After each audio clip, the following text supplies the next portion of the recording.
4 5 6 7।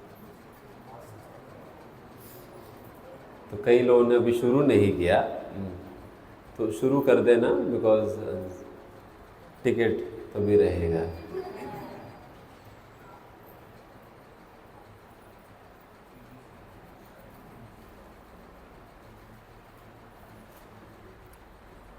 और इसी के अंदर 2-3 चीज़ें हम कल भूल गए थे, वो थोड़ा सा बताकर फिर हम आगे ध्रुव चरित्र के विषय में चर्चा करना शुरू करेंगे।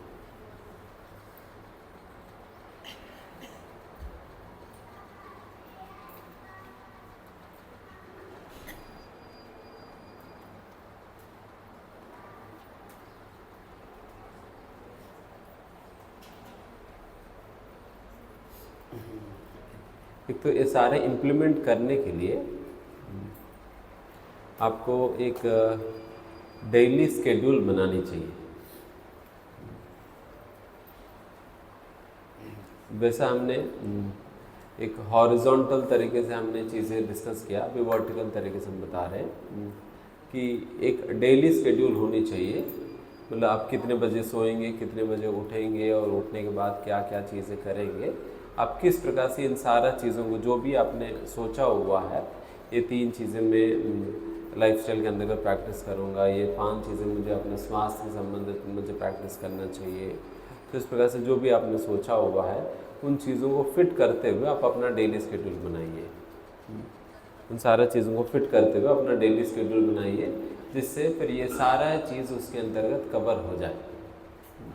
मेरे ख्याल से रीसाउंड आ रहे हैं ना, एको आ रही, एको आ रही, एको थोड़ा सा।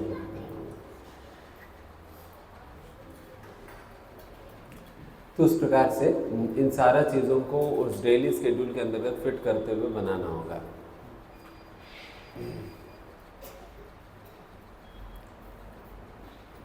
डेली भी एंड वीकली भी, इन द सेंस कि वीकली में आपको जैसा कि किसी को 2 बार मंगल आरती अटेंड करना है, वो भी फिक्स कर लेना, वो भी फिक्स कर लेना। ये जो भी आपने अभी तक जितने सारे संकल्प अभी ले रहे हैं इन 5 कैटेगरीज में, हरे कृष्ण कृष्ण कृष्ण हरे हरे, हरे राम राम राम हरे हरे, अभी बेहतर है। 5 कैटेगरीज में जो भी आप लोग संकल्प लेने वाले हैं, तो इन चीज़ों को जैसे मैंने कहा, ये आप कहीं पर चिपका देना, एंड चिपकाने के बाद इसको कम से कम हफ्ते में 1 बार तो पढ़ना ही चाहिए। आपको पढ़ने में ज़्यादा से ज़्यादा 3 मिनट लगेगा, बट पढ़ने में क्या होता है कि आपको रिफ़्रेश हो जाता है, वो संकल्प रिफ़्रेश हो जाता है, नहीं तो जंग लग जाएगी, नहीं तो भूल ही जाएंगे पूरा। तो इसलिए अगर इसको हर हफ्ते पढ़ेंगे, देन फिर जो जो चीज़ें आप नहीं कर पा रहे वो दोबारा आप करने का प्रयास करेंगे। कम से कम एक गिल्ट तो बना रहेगा हृदय में कि अरे मैंने संकल्प लिया, मैंने कर नहीं पा रहा हूँ, कम से कम वो गिल्ट तो हमेशा बना रहेगा। इसलिए हर एक व्यक्ति को हर हफ्ते जो है इसको पढ़ना ही चाहिए। तो उस प्रकार से अपने वीकली स्केड्यूल के अंदर इसको भी इंक्लूड कर सकते हैं। ये डेली स्केड्यूल बनाना, ये बात क्लियर है। इसके अंतर्गत हर चीज़ आप डाल सकते हो, खाना कब का, प्रसादम कब लेना है, सोना कब सोना है, कब उठना चाहिए, जब कब करेंगे, हियरिंग कब करेंगे, रीडिंग कब करेंगे। एंड ये हमारी अनुभव है, अगर आप हियरिंग, रीडिंग और चैंटिंग, ये तीनों चीज़ों का अगर टाइम अगर फिक्स कर सके, देन एक तो उसकी क्वालिटी भी बहुत अच्छा हो जाएगी और कंसिस्टेंसी भी बहुत रहेगा। अगर इसकी टाइम अगर फिक्स कर सके कि अगर हर रोज़ ही वेरी हो रहे, जब करने के समय हर रोज़ वेरी हो रहे, जिस प्रकार से ना हमारा बॉडी क्लॉक जो है वो यूज टू हो जाता है। जैसा कि किसी को पेट साफ करने के समय होता है, उनको एक पर्टिकुलर समय होता है, वो समय आते ही उनको थोड़ा सा पेट साफ करने के एक प्रेशर आने लगता है, बिकॉज ये नेचुरल है, बॉडी उसके लिए यूज टू हो चुका है। उसी प्रकार से ही जब करने का भी कोई पर्टिकुलर समय है, अगर वो समय आप निर्धारित कर लेंगे, उस समय क्या होता है कि मन को बिल्कुल क्लियर है कि ये व्यक्ति तो इस समय तो वो जप ही करेगा, मैं चाहे कितना भी चिल्लाऊँ मेरे बात नहीं सुनने वाला है, ये तो जप ही करेगा और कुछ नहीं करेगा इस समय। इस प्रकार से मन को बिल्कुल बात क्लियर है, इसलिए थोड़ा बहुत वो साथ देगी। अगर आप बहुत ही ज़्यादा आप टाइम वेरी करते रहेंगे, कभी सुबह 5 से 7 आपने किया, कभी 7 से 9 किया, कभी जो है सुबह 10 बजे से शुरू किया, जब इस प्रकार से आपकी जब करने के समय अगर वेरी होते जा रहे, देन फिर आपकी कभी मन लग पाना बहुत मुश्किल पड़ जाएगी। उसी प्रकार से हियरिंग का, रीडिंग का टाइम अगर संभव है, कम से कम जप का तो फिक्स कर देना ही चाहिए। कम से कम जप करने का समय तो फिक्स हो जाना चाहिए। बाकी हियरिंग, रीडिंग का भी अगर फिक्स हो सके तो बहुत अच्छा है, अन्यथा आप लोग बट कैसे भी करके तो करना तो है। तो इस प्रकार से इसलिए स्केड्यूल काफ़ी मदद करेगी एंड इससे भी एक सात्विकता आएगा। तो एक तो स्केड्यूल, डेली स्केड्यूल बनाना चाहिए। एंड दूसरा, प्लानिंग के लिए भी मोस्टली हम डिपेंडेंट रहते हैं हमारी याददाश्त शक्ति पे, जो कि सबसे कमज़ोर है। और कोई किसी ने कहा कि प्रभु जी इस दिन मीटिंग है 3 बजे को, ठीक है प्रभु जी मीटिंग अटेंड कर लेंगे, हमने कह दिया, बट वो पूरा डिपेंडेंट है कहाँ पर? हमारी स्मरण शक्ति पे। उस दिन याद रहा तो अटेंड करेंगे, याद नहीं रहा तो भगवान जाने फिर क्या होगा, वो तो होगा नहीं। तो उस प्रकार से अगर स्मरण शक्ति पे आप बहुत ज़्यादा निर्भर होंगे, आपकी बहुत श्रद्धा है आपकी स्मरण शक्ति में, देन आप गड्ढे में गिर जाएंगे, देन फिर कभी कुछ कर नहीं पाओगे, जो भी कमिटमेंट्स है आपकी आप फुलफिल नहीं कर पाओगे। इसलिए बेस्ट है जो लोग थोड़ा सा मोबाइल से परिचित है वो अपने गूगल कैलेंडर मेंटेन करें। गूगल कैलेंडर जानते हैं ना? गूगल कैलेंडर में इवेंट्स के रूप में चीज़ों को मेंटेन करें। आपको हर हफ्ते जो चीज़ें करनी है, जैसे हर हफ्ते आपको इस दिन जो है काउंसलिंग क्लास अटेंड करनी, मान लो every Monday evening counselling class है, वो परमानेंट इवेंट के रूप में लिख देना। उसी प्रकार से जो रिपीटेड इवेंट्स है उसको भी आप लिख दो। उस प्रकार से आपको जो कांस्टेंट इवेंट्स है उसको तो आप लिख ही दो हमेशा के लिए। जो नहीं है, जो कांस्टेंट नहीं है, उन चीज़ों को तो आप वैसा सिंपल इवेंट्स बनाकर आप डाल देना उसमें। तो उस प्रकार से आप गूगल कैलेंडर मेंटेन करेंगे तो वो हमेशा आपको याद दिलाएगी, 10-15 मिनट पहले आपको याद दिलाएगी। एंड आप कभी भी जब के समय आप प्लानिंग करने की ज़रूरत नहीं पड़ता है। जब के समय आपको चीज़ों को याद लाने की ज़रूरत नहीं पड़ता है कि मुझे आज क्या करना है, इसको याद करने की ज़रूरत नहीं पड़ती, बिकॉज आपको पहले से ही आपका मन बिल्कुल क्लियर है कि अच्छा मैंने अपना कैलेंडर में लिख दिया, मुझे अभी सोचने की ज़रूरत नहीं, बिकॉज मैंने ऑलरेडी लिख दिया हुआ है, मैं भूलूंगा नहीं बिकॉज मेरे कैलेंडर में है। इस प्रकार से एक तसल्ली रहता है, एक बॉडी से कि एक कॉशन कहो या एक आश्वासन रहता है हमारे में कि ठीक है ये बात this is already taken care of, इसको मैंने ऑलरेडी डाल दिया हुआ है, इसके विषय में मुझे वापस सोचने की ज़रूरत नहीं है करके आपको एक आश्वासन हो जाएगी। इसलिए इस प्रकार के कैलेंडर्स मेंटेन करना भक्तों के लिए भी आवश्यक है। सिंपल चीज़ें भी आप डालते रहो, सिंपल चीज़ें भी, जैसे भी आपको किसी ने मतलब कोई काम है करके पता चला, तुरंत आप उस काम को कोई ना कोई मतलब किस दिन करना है, किस समय को करना है, वो उसमें कैलेंडर इवेंट बनाकर डाल दो। तो इसका मतलब आपको अपने स्मरण शक्ति में रखने की ज़रूरत नहीं, बल्कि वो ऑलरेडी कैलेंडर बुक में चले गया है।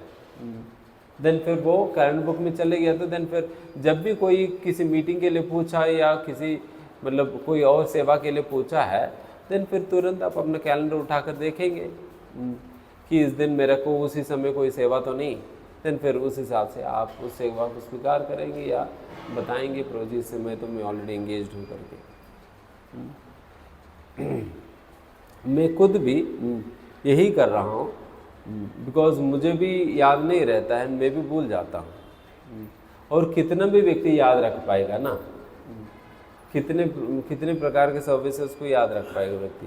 इसलिए फिर हमें केवल बिकॉज वैसे ही कलयुग में तो मेमोरी पावर तो बहुत लूज़ है, बहुत वीक है, और ऐसा परिस्थिति में मेमोरी पावर के ऊपर निर्भर होना ये तो बहुत बड़ा मूर्खता हो जाएगी। इसलिए मेमोरी पावर के ऊपर निर्भर ना रहते हुए इस प्रकार के कुछ एप्लीकेशन यूज़ कर सकते हैं। एंड जो लोग सॉफ्टवेयर फ्रेंडली नहीं हैं वो लोग क्या कर सकते हैं, कई ऐसा डायरीज़ है, डायरी बुक्स है जैसा, जिसमें पूरा कैलेंडर, ये पूरा साल की कैलेंडर बना हुआ होता है। हर मंथ के लिए एक एक पेज होता है, हर मंथ के लिए एक एक पेज होता है। उसमें आप छोटे छोटे अक्षरों में आप लिख देना, एंड जहाँ पर भी आप जाओगे वो बुक जो है आपके लिए कांस्टेंट कंपेनियन के रूप में आप हमेशा वो पुस्तक अपने साथ ही रखेंगे। उस पुस्तक में लिख देंगे कि मुझे हर मंडे को जो है ये क्लास अटेंड करना है, मुझे उस दिन मान लीजिए कि आपको अप्रैल 3 को आपको ये वाली सेवा करना है 3 से 4 बजे। देन अप्रैल 3 पे गया, फिर वहाँ पर 3 से 4 बजे के बीच में आपने मेंशन किया 3 से 4 बजे, एंड सेवा का सिंपल टाइटल आपने मेंशन कर दिया, या कोई और काम का सिंपल टाइटल मेंशन कर दिया। इस प्रकार से क्या हुआ, मुझे कल का दिन मुझे क्या करना है मुझे कैसे पता चल जाएगी, केवल मुझे कैलेंडर उठाना है और देखना है कल के दिन के लिए कौन सा एक्टिविटीज़ लिखे हुए हैं। इस प्रकार से देखने पे मुझे पता चल जाएगी कि कल का दिन मुझे क्या क्या करना है, मुझे बिल्कुल क्लियर है। इसलिए देन फिर इन चीज़ों की हम ये सारी चीज़ें तो लोगों को लगता है ये भौतिक है, बट भौतिक नहीं है, ये इम्पॉर्टेंट है हमारे लिए, बिकॉज इससे हमारा जब प्रभावित हो रहे हैं ना, हमारे साधन भजन प्रभावित हो रहे हैं। इसलिए अगर इस प्रकार से करें देन फिर हमारा साधन भजन के समय कोई प्लानिंग वैनिंग की बात नहीं आएगी, इस प्रकार की बातें स्मरण नहीं आएंगी। हम पूरा अपना कंसंट्रेशन को नाम जप में ही लगा सकते हैं, बिल्कुल शांत होकर हम अपना जो सेवा है उस समय हम कर सकेंगे। नहीं तो बारंबार बैक ऑफ द माइंड ये बात रहता है। देन फिर क्या होता है ना, प्लानिंग के अंतर्गत भी जब हम इस प्रकार की प्लानिंग नहीं करते हैं, देन जब के समय होता तो एक ही बात, मान लीजिए मुझे आज 3 से 4 गुरु महाराज के साथ मीटिंग अटेंड करना है, तो फिर मुझे बारंबार वही 3 से 4 बजे गुरु महाराज के साथ मीटिंग अटेंड करना है करके ये 50 बार हमारे दिमाग में घूमता रहेगा, 50 बार ये दिमाग में घूमता रहेगा। नहीं 3 से 4 वो मीटिंग अटेंड करना है, मैं भूल ना जाऊँ उस समय सो ना जाऊँ, अरे मुझे याद रखना है 3 से 4 याद रखना, पूरा जब इसी में गया। होता है ना, एक ही चीज़ बारंबार घूमता है कि मैं भूल ना जाऊँ। इसलिए कई बार जब करते वक्त कई भक्त लोग ऐसे भी करते हैं, वो पेन बुक सामने रख लेते हैं, जब भी कुछ इस प्रकार से याद आता है उसको बारंबार घुमाने की जगह वो 1 मिनट जब छोड़कर पहले लिख देते हैं, लिख दो, फिर उसके बाद फिर वो अपना शांति से मैं जप करूँगा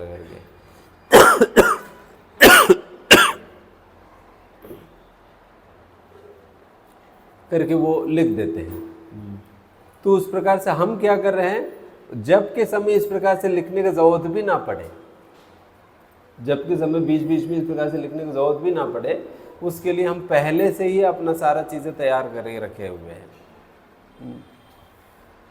आपका डेली रूटीन जो है इसमें बिल्कुल रिफ्लेक्ट करता है आपके कैलेंडर में। उस प्रकार से डेली स्केड्यूल हो गया, उस प्रकार से ईयरली कैलेंडर हो गया,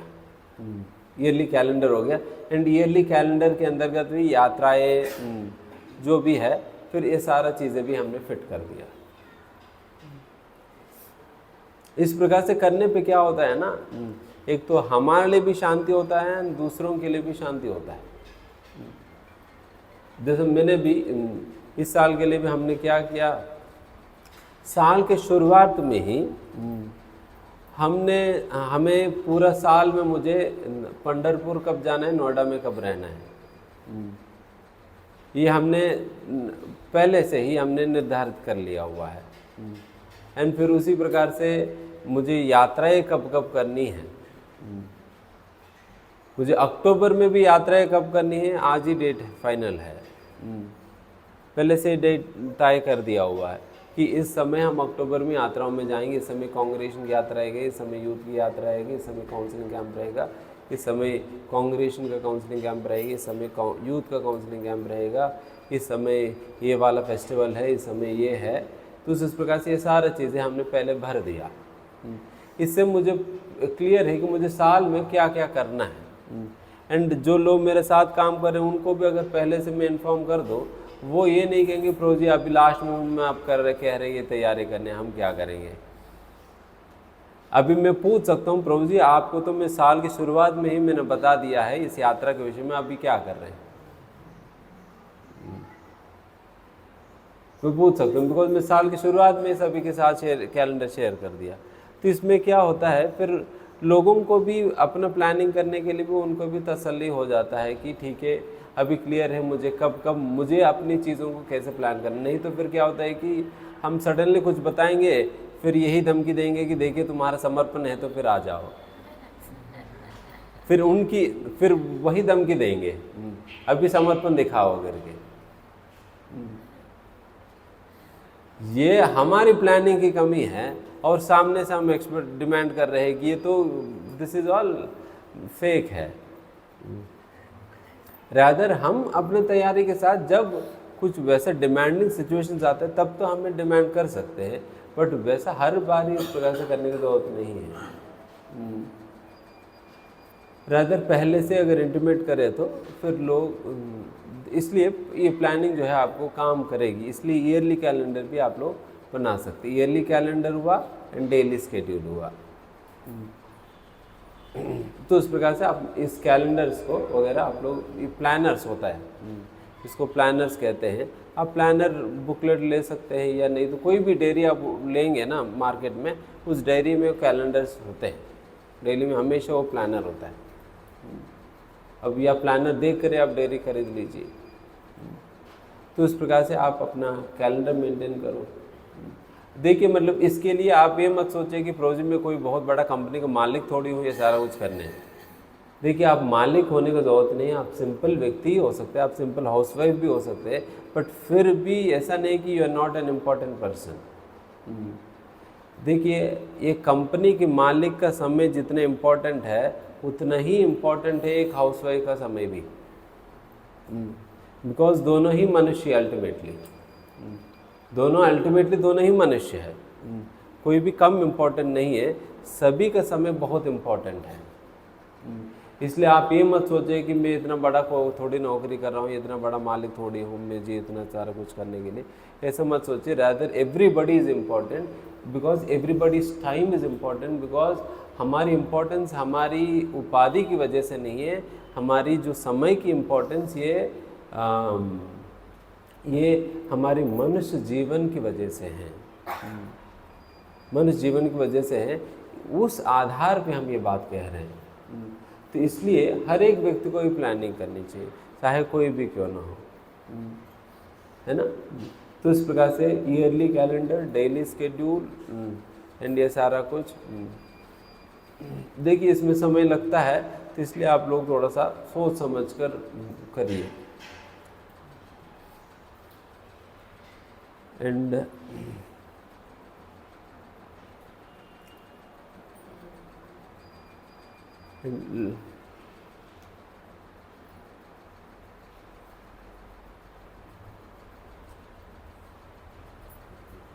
ठीक है, अभी तक जो हमने डिस्कशन किया इसके संबंध में कोई प्रश्न है? नहीं तो फिर हम आगे बढ़कर हम अपना सेशन करेंगे।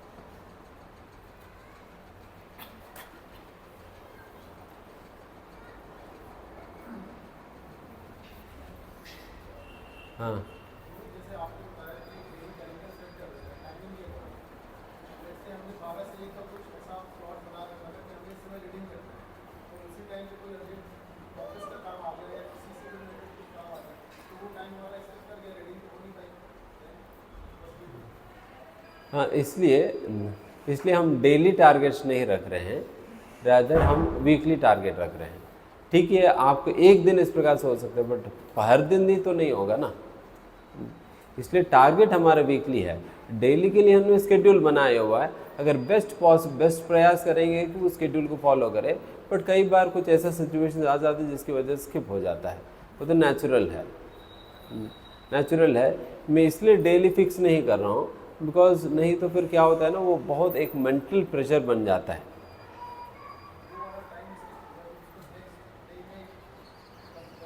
हाँ, नेक्स्ट डे में हो या वीकेंड में हो, कंसिडर करके फिर उसको फुलफिल करना पड़ेगा जो भी गैप रह गया। ठीक है,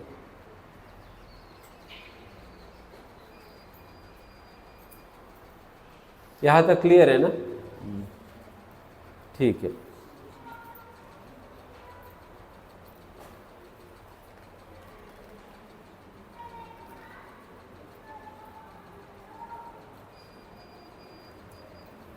अभी हम ध्रुव चरित्र स्टार्ट करेंगे।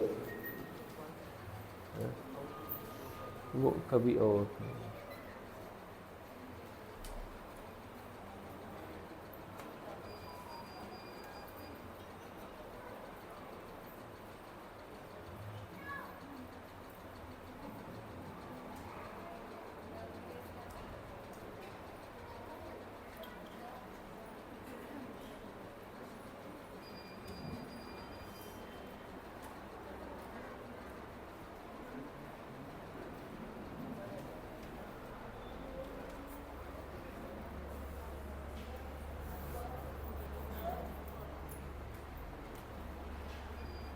ये ध्रुव चरित्र, ये भागवतम की 4 स्कंद में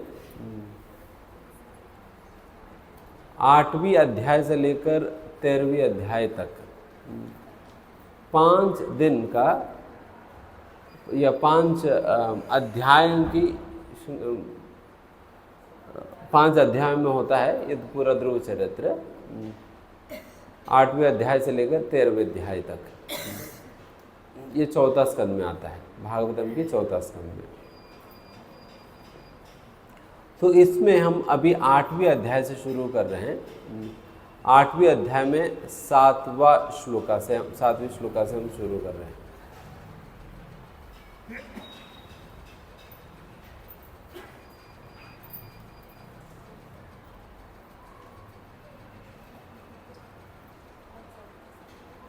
प्रियव्रतोत्तानपादौ सतरूपापते सुतौ वासुदेवस्य कलया रक्षायां जगतस्थितौ।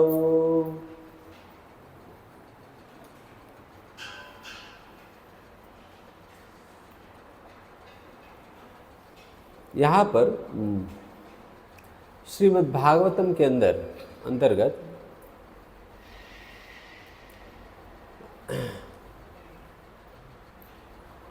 विभिन्न, जब सुत गोस्वामी सौनकादि ऋषियों की चर्चा जब पहला स्कंद भागवतम के अंतर्गत शुरू होता है, उसी के अंतर्गत जब दूसरी बार जब सौनकादि ऋषि प्रश्न पूछते हैं सुत गोस्वामी से, वहाँ पर ये भी एक प्रश्न होता है कि अलग अलग मनुओं के काल के विषय में वर्णन करने का और अलग अलग मनुओं के समय पर आया हुआ विभिन्न अवतार प्रकट हुआ विभिन्न अवतारों के विषय में वर्णन करने के लिए, मनवंतर अवतारों के विषय में वर्णन करने के लिए, सभी मनुओं की काल के विषय में एंड मनवंतर अवतारों के विषय में वर्णन करने के लिए उन्होंने कहा हुआ है। उन्होंने पूछा, उसी का समाधान देते हुए स्वयंभू मनु, जो कि सारा मनुओं में सबसे पहला मनु है। टोटल कितने मनु होते हैं? 12, 13, 14 होते हैं। 14 मनु होते हैं और एक एक मनु 71 चतुर्युगों तक वो 71 प्लस चतुर्युगों तक वो अपना राज्य करते हैं। उस प्रकार से जो सबसे पहला मनु है वो स्वयंभू मनु, और अभी का मनु का क्या नाम है? वैवस्वत मन्वंतरा।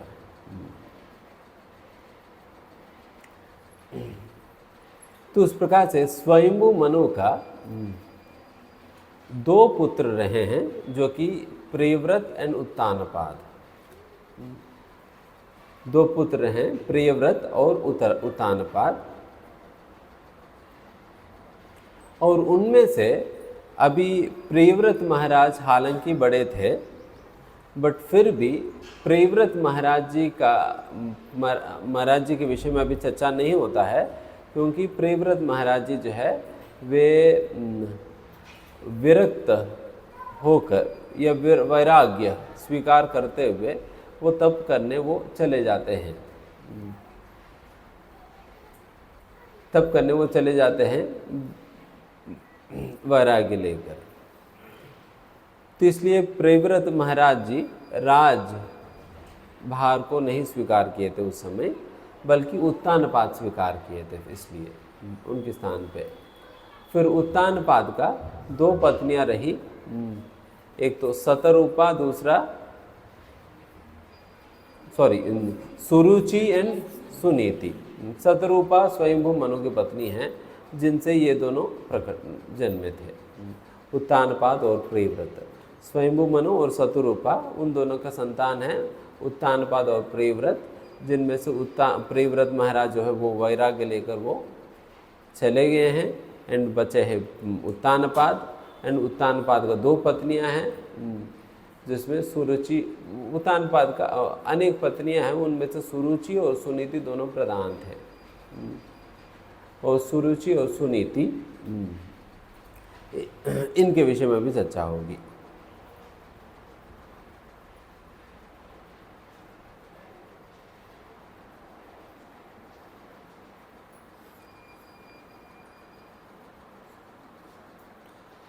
एंड वैसे तो प्रियव्रत महाराज अभी राज नहीं किया है, बट आगे जाकर उत्तानपाद के उपरांत कोई नहीं बचता है इस पूरा राज को चलाने के लिए। तब प्रियव्रत महाराज को फिर वापस बुलाया जाता है। उनको स्वयंभू मनु जाकर बोलते हैं कि देखिए, मतलब अभी राज करने कोई नहीं है, आप ही को राज करना होगा, आप वापस आ जाओ। लेकिन प्रियव्रत महाराज कहते हैं, तो मैं तो सन्यासी बना हुआ, तो मैं तो कैसे आ जाऊँ, मैं तो वैराग्य स्वीकार कर लिया, मैं कैसे वापस आ सकता हूँ, मुझे क्यों आप वापस गृहस्थ में घसीट रहे हैं, मुझे नहीं आना, मुझे ये राजवाज नहीं चाहिए, तभी तो मैं यहाँ आ गया, मुझे शांति में रहने दो, शांति में रहने दो। देन फिर स्वयंभू मनु की बात नहीं सुने, तो फिर स्वयंभू मनु जाकर नारद मुनि को कहा। फिर नारद मुनि और ब्रह्मा जी, जो कि गुरु है और सृष्टिकर्ता, ये दोनों आकर फिर प्रियव्रत महाराज को ये बात समझाते हैं, नहीं आपको अभी इस प्रकार से, क्योंकि इस डेफिनेटली बहुत अच्छा है इस प्रकार से वैराग्य लेकर भगवान की से भक्ति करना, बट अभी की परिस्थितियों को देखकर ये ज़रूरत है, इस दुनिया को चलाने के लिए आपकी बहुत ज़रूरत है, क्योंकि इसको कोई सक्षम समर्थ राजा नहीं है और आप ही एकमात्र व्यक्ति बचे हो, तो इसलिए आपको आना ही होगा। इसलिए आप इस दुनिया की ज़रूरत को समझते हुए, हालांकि आपका इच्छा ना होते हुए भी आपको आना चाहिए करके फिर उनको ब्रह्मा जी आज्ञा देते हैं। देन फिर प्रियव्रत महाराज जी पुनः आकर वो राज्य संभालते हैं।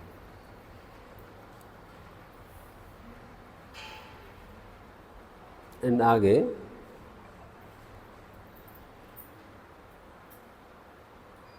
जाये उत्तानपादस्य सुनीति सुरचिस्तयोः सुरुचि प्रेयसी पत्युर्नेतरायत्सुतो ध्रुवः।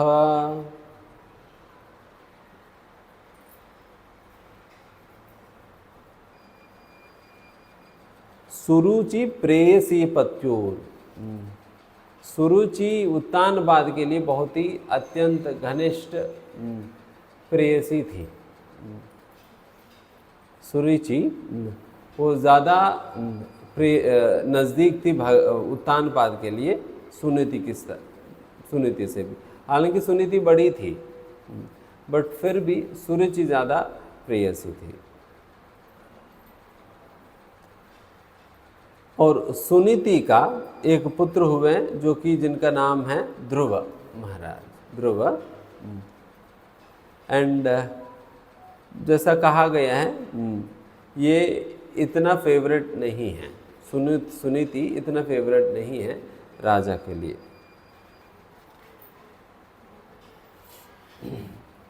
यहाँ पर आप देख सकते हैं कि यहाँ पर जो सुरुचि फेवरेट है, सुनीति फेवरेट नहीं करके जो बातें कहा जा रहे हैं ना, ये बहुत महत्वपूर्ण है। यहाँ पर इस बात पे ध्यान देना कि जहाँ पर भी फेवरेटिज्म होता है, जहाँ पर भी फेवरेटिज्म होता है वहाँ पर क्लेश होंगे। जैसा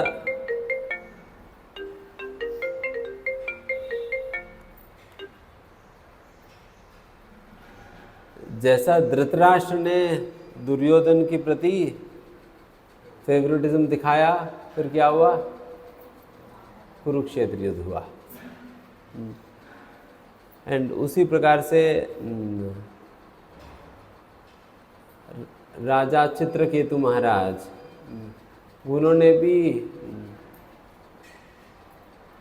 कृतद्युति, जो उनकी 1 करोड़ पत्नियों में से एक पत्नी है, उनकी प्रति फेवरेटिज्म दिखाए थे, फिर पुत्र को जहर देकर मार दिए बाकी पत्नियां मिलकर। वहाँ पर भी क्लेश हुआ। एंड यहाँ पर उत्तानपाद जो है सुरुचि की प्रति फेवरेटिज्म दिखा रहे हैं, तो अभी आगे जाकर यहाँ पर भी बहुत बड़ा क्लेश होने वाली है। उस प्रकार से जब भी हम कोई टीम को चलाते हैं या कुछ टीम के साथ हम काम कर रहे हैं, चाहे घर पे हो, घर भी एक टीम है, या नहीं तो मंदिर में हो या कोई भी अन्य सेवा में हो, कोई टीम आपको दिया जाता है चलाने के लिए। अगर उस टीम के अंदर कहीं पर भी फेवरेटिज्म हम दिखाते हैं, थोड़ा बहुत फेवरेटिज्म दिखाएंगे, then we will be the cause of generating envy amongst those members. और कहीं पर भी किसी के प्रति अगर फेवरेटिज्म दिखाएं जो कि बाकी लोग समझ नहीं पा रहे हैं, देन फिर वहाँ पर तो क्लेश होना ही होना है। देखिए, फेवरेटिज्म अलग है एंड रिकॉग्नाइजिंग टैलेंट अलग है, रिकॉग्निशन अलग है, फेवरेटिज्म अलग है। इसका मतलब ये नहीं हुआ कि किसी को अवार्ड सिस्टम में नहीं, किसी को एप्रिसिएशन ही नहीं है। अगर appreciation and awards and recognition अगर प्रॉपरली बेस्ड है, प्रॉपरली एक रीजनेबल है, देन फिर लोग उसको फेवरेटिज्म के रूप में नहीं लेंगे। अगर अनरीजनेबली आप किसी को आप अप्रिशिएट कर रहे हैं, किसी को रिकॉग्नाइज कर रहे हैं, किसी को बड़ा कर रहे हैं, किसी को फेवरेटिज्म दिखा रहे हैं, जैसे यहाँ पर उत्तानपाद अभी सुरुचि के प्रति फेवरेटिज्म दिखाने वाले हैं, देन फिर डेफिनेटली वहाँ पर क्लेश होगा, वहाँ पर क्लेश होगा। जिस प्रकार से बाकी सारा पत्नियाँ मिलकर कृतद्युति की पुत्र हर्षशोक को मारने का प्लानिंग किए, तो उसी प्रकार से जो भी हर्षशोक है सेवा, उस सेवा को मारने का प्लानिंग सभी लोग मिलकर करेंगे। देन अल्टीमेटली बर्बाद क्या होगी? हर्षशोक, सेवा बर्बाद हो जाएगी, सेवा बर्बाद हो जाएगी। तो इसलिए फिर वहाँ पर हम कहीं पर भी, इसलिए जो भी लीडरशिप पोजीशन में, चाहे वो घर ही चला रहे क्यों ना हो, या कंपनी चला रही है, कोई टीम चला रही है, कहीं पर भी कुछ भी कोई सेवा हम कर रहे हैं, तो उसके अंतर्गत हमें बहुत ध्यान रखना होता है, जो भी लीडरशिप पोजीशन में, वो कहीं पर भी फेवरेटिज्म ना दिखाएं। दिखाएंगे तो then that is going to be the cause of disturbance, envy, jealousy, इन सारा चीज़ों के कारण बनेगी।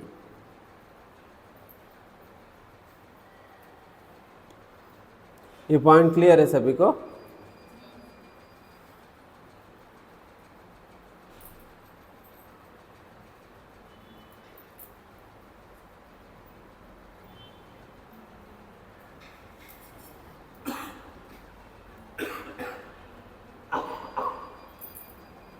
एकदा सुरुचे पुत्रम् अंकम् आरोप्य लालयन् उत्तमं नारुरुक्षन्तं ध्रुवं राजाभ्यनन्दता। एकदा सुरुचे पुत्रम, एकदा मतलब एक दिन, सुरुचे पुत्रम सुरुचि का पुत्र, अंकम आरोप्य लालयन, ये उत्तानपाद ने क्या किया? अंकम आरोप्य, अंकम मतलब अपना गोदी में उन्होंने लिया। किनको लिया? उत्तम को लिया, जो कि सुरुचि के पुत्र थे। सुरुचि के पुत्र उत्तम को अपने गोदी में लिया। किसने? उत्तानपाद ने। आरोप्य और लालयन। और उत्तमम नारु रुक्षंतम, तो इस प्रकार से उत्तम को लिया और नार रुक्षंतम ध्रुवम राजाभ्यनंदता।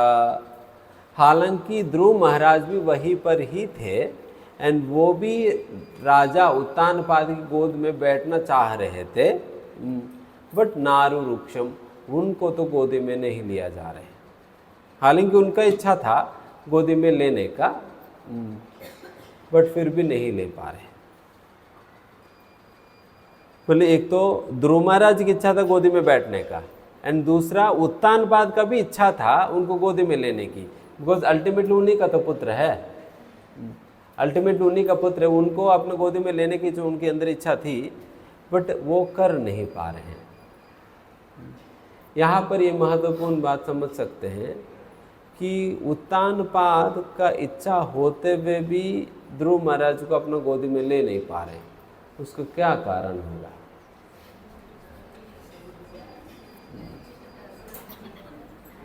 सुरुचि की प्रति आसक्ति, अटैचमेंट, जो सुरुचि के प्रति जो अटैचमेंट थी, वो उनको अपनी इच्छा के अनुसार कार्य करने नहीं दे रही है।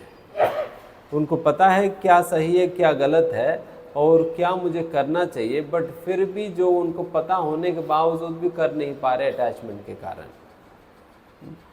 तो इसलिए अटैचमेंट पैरालाइजेस अ पर्सन।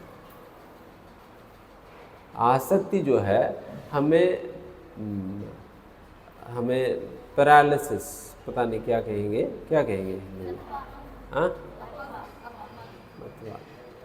ठीक है, तो पैरालाइज कर देती है एक व्यक्ति को। देन फिर वो एक बार पैरालाइज होने के बाद व्यक्ति के पास हाथ है, बट फिर भी वो हिला नहीं पाता। जिस प्रकार से वो हिलाना चाहते हैं उस प्रकार से हिला नहीं पाता है।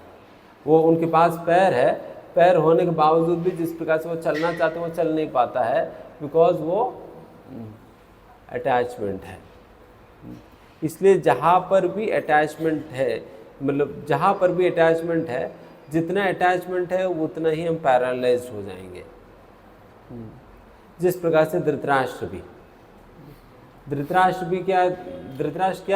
को पता नहीं था कि दुर्योधन के प्रति इस प्रकार के अधिक प्रेम दिखाना ये तो गलत है, और दुर्योधन तो गलत व्यक्ति है, दुर्योधन को इस प्रकार से फेवर नहीं करना चाहिए, दुर्योधन इतने सारे गलतियां कर रहे हैं, उनको मुझे रिप्रिमेंड करनी चाहिए। क्या ये सारे बातें धृतराष्ट्र को नहीं पता? धृतराष्ट्र को पता था। पता होने के बावजूद भी बेचारे वो अपने आसक्तियों की वजह से ऐसा बंधे हुए थे, जिसके कारण व्यक्ति वो अपनी सोच समझ के अनुसार अपनी जो डिस्क्रिमिनेशन पावर को यूटिलाइज नहीं कर पाते। इसलिए अटैचमेंट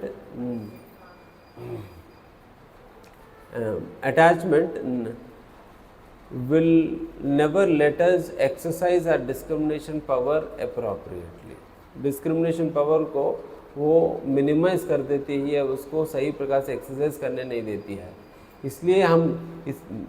इसलिए तो आप देख सकते हैं कि हम इतने सारे शास्त्र पढ़ते हैं, सुनते हैं, बट ये सारा चीज़ एप्लीकेशन में क्यों नहीं आ पाता है? एप्लीकेशन में क्यों नहीं हो पाता है? तो शास्त्र पढ़ रहे हैं तो इसका मतलब नॉलेज हो रहे तो फिर डिस्क्रिमिनेशन हो रहे हैं। नॉलेज हो रहे हैं तो इसका मतलब डिस्क्रिमिनेशन पावर बढ़ रहे हैं। डिस्क्रिमिनेशन पावर बढ़ रहे हैं देन फिर उसके प्रयोग तो होना चाहिए था, बट फिर भी इसलिए नहीं हो पा रहे बिकॉज ये अटैचमेंट के कारण नहीं हो पा रहे, क्योंकि अटैचमेंट या डिस्क्रिमिनेशन पावर को वो एक्सरसाइज करने ही नहीं दे रही है। इसलिए अटैचमेंट यहाँ पर जैसा ये दिखा रहे हैं उत्तानपाद, उनको पता है कि इस प्रकार से ध्रुव महाराज जी को भी मुझे अपने गोदी में लेना चाहिए और उनकी इच्छा भी था गोदी में लेने का, बट वो डर रहे थे सुरुचि से डर रहे थे। और ये सुरुचि ने भी पहचान लिया कि ये डर रहे मेरे से, तभी देखिए कि क्या करेगी।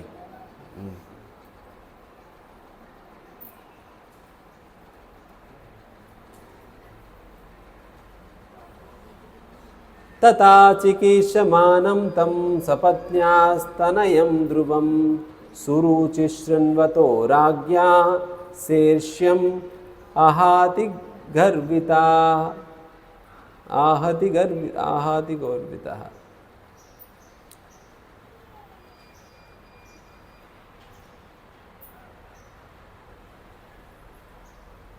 तथा चिकीर्षमानं तम, हालांकि यहाँ पर इस प्रकार की स्थिति थी, फिर भी ध्रुव महाराज जी वो पिताजी के गोदी में बैठने का प्रयास करने लगे। धीमे धीमे वो पकड़कर चढ़ने का प्रयास कर रहे शायद।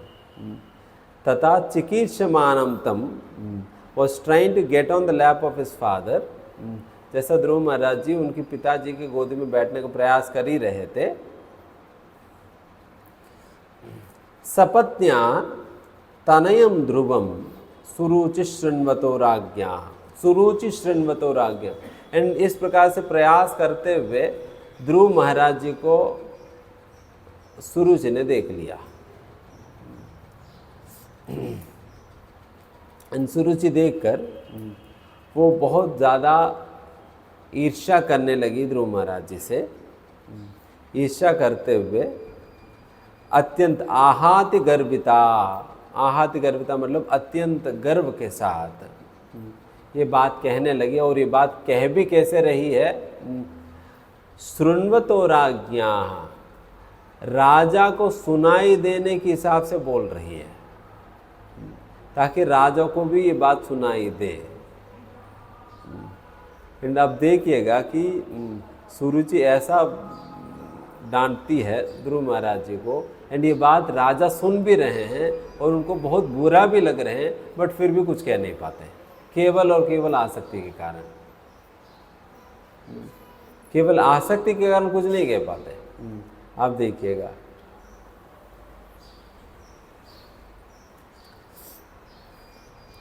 तो यहाँ पर श्रील प्रभुपाद जी तात्पर्य में लिखते हैं,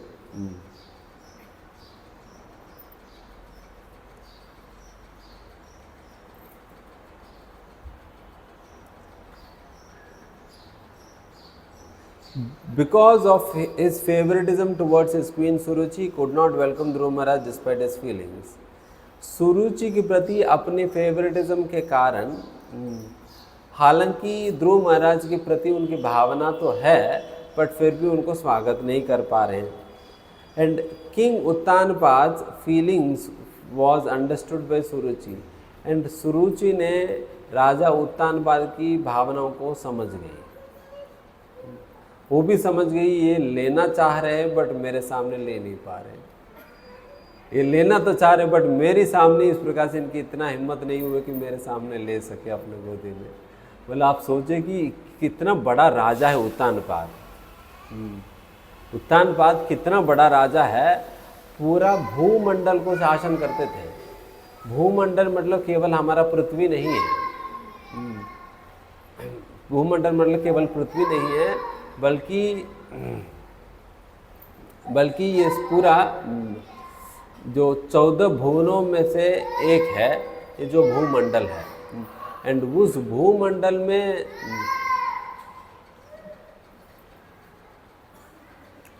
9 वर्ष है, एंड उनमें से एक वर्ष है भारतवर्ष, जहाँ पर हम बैठे हैं। तो उस प्रकार से इतने सारे वर्षों का पूरा भूमंडल का एकमात्र राजा थे उत्तानपाद, और उनकी शासन में सभी लोग चल रहे थे। एंड ऐसा इतना पावरफुल राजा जो कि सभी लोगों को शासन कर पा रहे हैं, एंड वो व्यक्ति कठपुतली बन गया पत्नी की हाथ में। पत्नी की हाथ में कठपुतली बना हुआ, यहाँ तो केवल आसक्ति के कारण, अटैचमेंट के कारण। मतलब आप सोचें कि कितना पावरफुल व्यक्ति को क्या किया जा सकता है, केवल आसक्ति। देखिए, आसक्ति पत्नी के प्रति हो सकता है, जैसे वहाँ पर धृतराष्ट्र की आसक्ति है पुत्र के प्रति है। आसक्ति जिनके प्रति भी है वो आपको इसी प्रकार से करेगी। आप चाहे कितना भी पावरफुल क्यों ना हो, आपको बिल्कुल कमज़ोर करके छोड़ेगी। आप कितना भी पावरफुल हो, आपको कमज़ोर करके छोड़ेगी ये आसक्ति। तो इसलिए यहाँ पर स्वयंभू मनु भी उस प्रकार से है। एंड फिर आगे कहते हैं, and therefore with great pride she began to speak about king's affection for her. इसलिए अत्यंत गर्व के साथ इस प्रकार से बोलने लगी, and this is the nature of woman.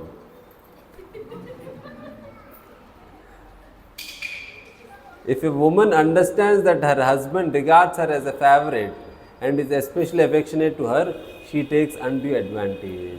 हरी बोल हो जाते हैं।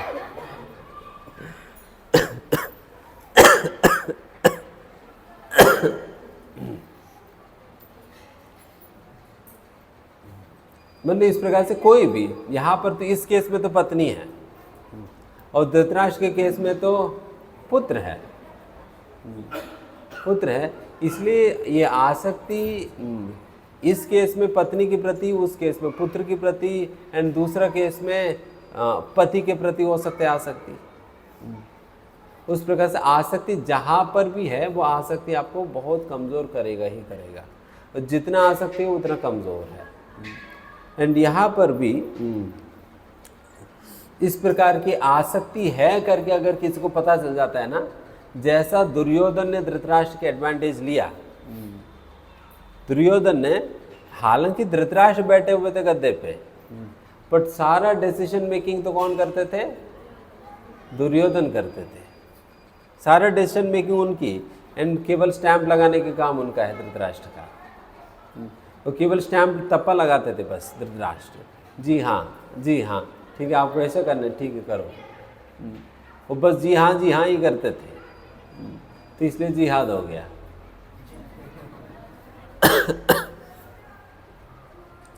तो यहाँ पर भी उत्तानपाद पत्नी के सामने भी फिर उनको यही करना पड़ेगा, जी हाँ ठीक है, आप जो ठीक है नहीं बैठना है, ठीक है नहीं बिठाएंगे।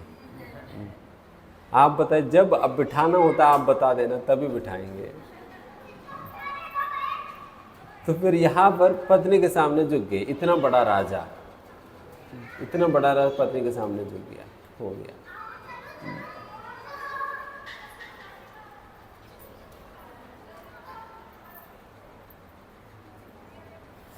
यहाँ proper these symptoms are visible even in such an elevated society as the family of स्वयंभू मनु। इस प्रकार के लक्षण स्वयंभू मनु, जो कि सतयुग की, मतलब कौन सी सतयुग की बात कर रहे हैं, इस वाला सतयुग नहीं, ये तो बहुत करोड़ों सालों के पहले की बात है। कितने सारे युग बीत गया, उतने सारे युगों के पहले युग की बात किया जा रहा है। तो उस युग में भी लोगों की हालात देखिएगा।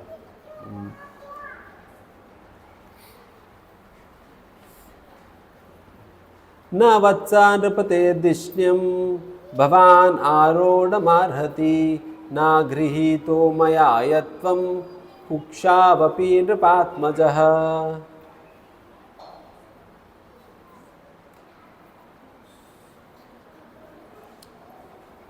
सुरुचि ने ध्रुव महाराज जी से कहा ये बात। कौन किन से कह रहे हैं? सुरुचि ध्रुव महाराज जी से।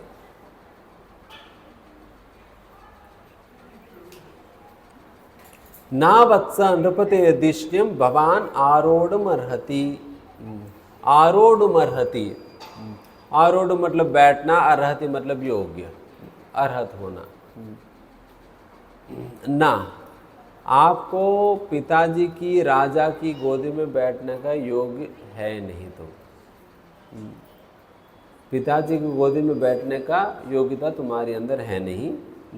न गृहीतो मया यत्वं कुक्षावपि नृपात्मजः। हालांकि आप नृपात्मजः, आप राजा का ही पुत्र हो, बट फिर भी आपको राजा का पुत्र होने के मात्र से ही आप राजा की गोदी में बैठने के लिए योग्य नहीं हो। आपको मेरा भी तो पुत्र बनना पड़ेगा, तब जाकर आप बैठ पाओगे। तो उस प्रकार के अर्थ के साथ यहाँ पर ये बात कह रही है। एंड जब तक न गृहीतो मया यत्वम, जब तक आप मेरी कोख से जन्म नहीं लोगे, तब तक आपको पिताजी की गोदी में बैठने का मौका नहीं मिल पाएगी। इसका मतलब ये हुआ, अगर ध्रुव महाराज जी को अपने पिताजी की गोदी में बैठना है, सबसे पहला ध्रुव महाराज जी को मर जाना होगा। पहले मर जाओ, फिर उसके बाद दोबारा जन्म लो। वो जन्म भी कैसे लेना होगा? मेरी कोख से जन्म लेना होगा। जब मेरी कोख से जन्म लेंगे तब जाकर आप बैठ सकते हो। केवल गोदी में बैठने के लिए इतना सारा कंडीशन।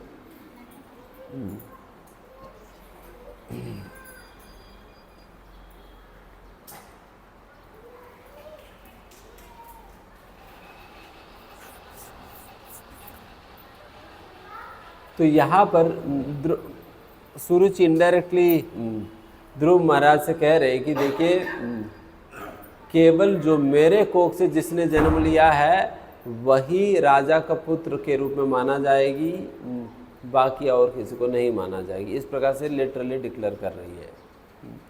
एंड यहाँ पर एक महत्वपूर्ण बात हम ये समझ सकते हैं, देखिए सुरुचि को क्या कमी है जीवन में। राजा का अत्यधिक प्रेम मिल रहे हैं, उनका पुत्र को इतना लालन पालन कर रहे हैं राजा, एंड साथ ही साथ सारे हर प्रकार की सुविधा, सुख संपत्ति, सब कुछ ही उनको उपलब्ध है। इतना कुछ उपलब्ध होने के बावजूद भी जो ईर्ष्यालु व्यक्ति जो होता है वो कभी भी सेटिस्फाइड नहीं होगा। A envious person can never be satisfied by innumerable comforts and conveniences and इतना सारा कुछ होने के बावजूद भी ईर्ष्यालु व्यक्ति को कभी भी संतुष्टि नहीं प्राप्त होगा। उनको हमेशा कुछ न किसी बात की खेद लगता ही रहेगा। यहाँ पर भी सुरुचि को अपने स्थान पर कोई समस्या नहीं है, बट फिर भी वो समस्या क्रिएट कर रही है। ये एनवियस व्यक्ति, ईर्ष्यालु व्यक्ति जो है, समस्या ना होने के बावजूद भी समस्या बनाएगा। जहाँ पर समस्या ही नहीं है, यहाँ पर तो कोई समस्या होने की जरूरत ही नहीं था, बट फिर भी यहाँ पर समस्या क्रिएट कर रही है। इसी प्रकार से जब एनवियस व्यक्ति जहाँ पर भी रहेगा, ही विल क्रिएट प्रॉब्लम्स। जहाँ पर कोई समस्या ही नहीं है वहाँ पर भी समस्या क्रिएट करेगा ईर्ष्यालु व्यक्ति। बिकॉज उनको किसी को ईर्ष्यालु व्यक्ति क्या है कि he will not be happy seeing others happy. अन्यों को सुखी देखकर उनको रोना आता है, उनको रोना आता है। इसी को भक्तिविनोद ठाकुर कहते हैं, पर दुख सुखी और पर सुख दुखी। अन्यों के सुख देखकर रोना और अन्यों के दुख देखकर हंसना, ये ईर्ष्यालु लोगों की स्वभाव है। बल्कि हमें कैसे होनी चाहिए? भक्तों को उल्टा होनी चाहिए। पर दुख दुखी होना चाहिए, पर सुख सुखी होना चाहिए। अन्यों को सुख देखकर हमें सुखी फील करनी चाहिए, अन्यों को दुख देखकर हमें दुखी फील करनी चाहिए।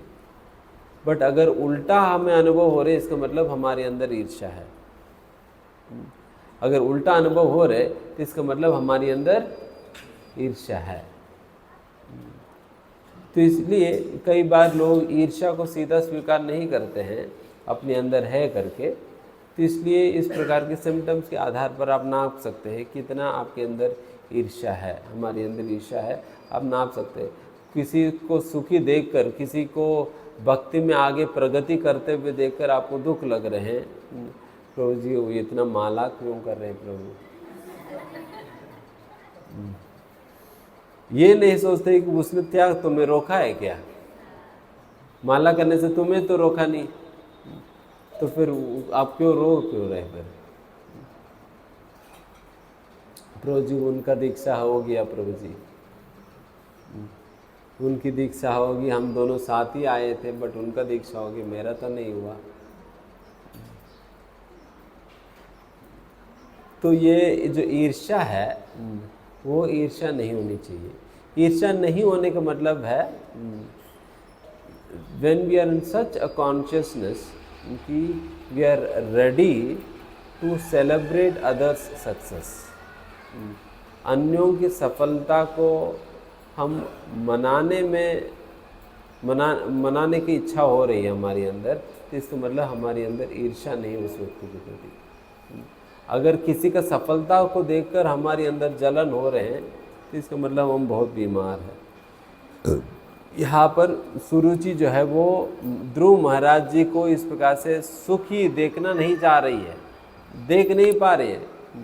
गोदी में बैठने से कौन सी बहुत बड़ा संपत्ति चले जाएगी उसकी, कुछ नहीं जाने वाला, बट फिर भी उनको गोदी में बैठने पे उनको तो इतना दुख हो जा रहा है कि वो तो रोकने में लगी है। इसलिए ईर्ष्यालु व्यक्ति को एक तो वो खुद सुखी नहीं रह पाएगा, दूसरों को भी सुखी नहीं रख पाएगा। वो खुद भी सुखी नहीं रहेगा एंड दूसरों को भी सुखी नहीं रख पाएगा। तो उस प्रकार से ईर्ष्या लोगों के स्वभाव है, जैसे यहाँ सुरुचि के संबंध में।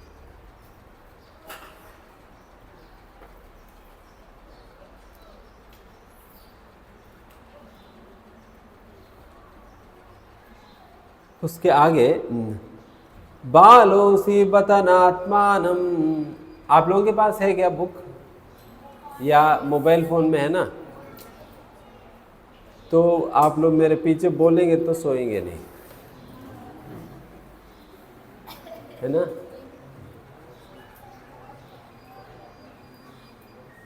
बालोसी बतनात्मानम, जोर से बोलिए, बगल वाला भी उड़ जाएगा। बालोसी बतनात्मानम अन्य स्त्री गर्भ संवृतम नूनम वेद भवान्यस्य दुर्लभे अर्थ मनोरथः।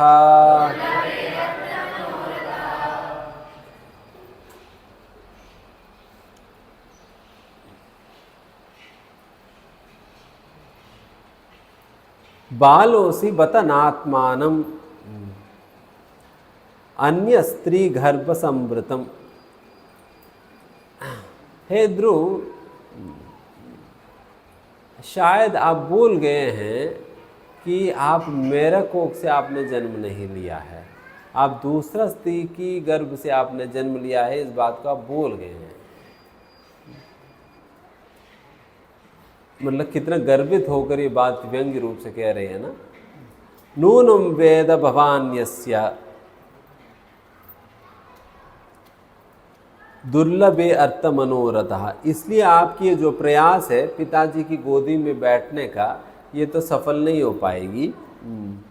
और आप ऐसा इच्छा को पूरा करने का प्रयास करें जो कि बिल्कुल असंभव है, बैठ नहीं सकते हो, ये तो आपके लिए असंभव है। आप ऐसा कार्य करने का प्रयास करें जो कि बिल्कुल असंभव है आपके लिए, क्योंकि अगर आपको पिताजी की गोदी में बैठना है देन आपको मेरा कोख से ही जन्म लेना होगा। शायद आप भूल गए हो कि आप मेरा कोख से आपने जन्म नहीं लिया, मेरी गर्भ से आपने जन्म नहीं लिया है, इस बात को आप भूल गए। याद करो को आप किसी और स्त्री की, अन्य स्त्री की गर्भ से आपने जन्म लिया हुआ है, इसलिए आप बैठने के अधिकारी नहीं हो।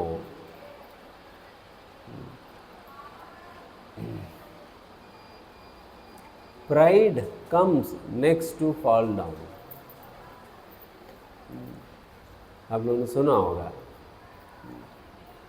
पतन होने के पहले गर्व आता है, या इसका मतलब ये हुआ जो गर्वित व्यक्ति है वो बहुत मतलब ज़रूर से उनकी पतन निश्चित है, वो पतन होगा ही होगा उनकी। तो यहाँ पर सुरुचि कितनी बातें कह रही है गर्व से, तो फिर आगे जाकर आप देखेंगे किस प्रकार से उनकी पतन होने वाली है।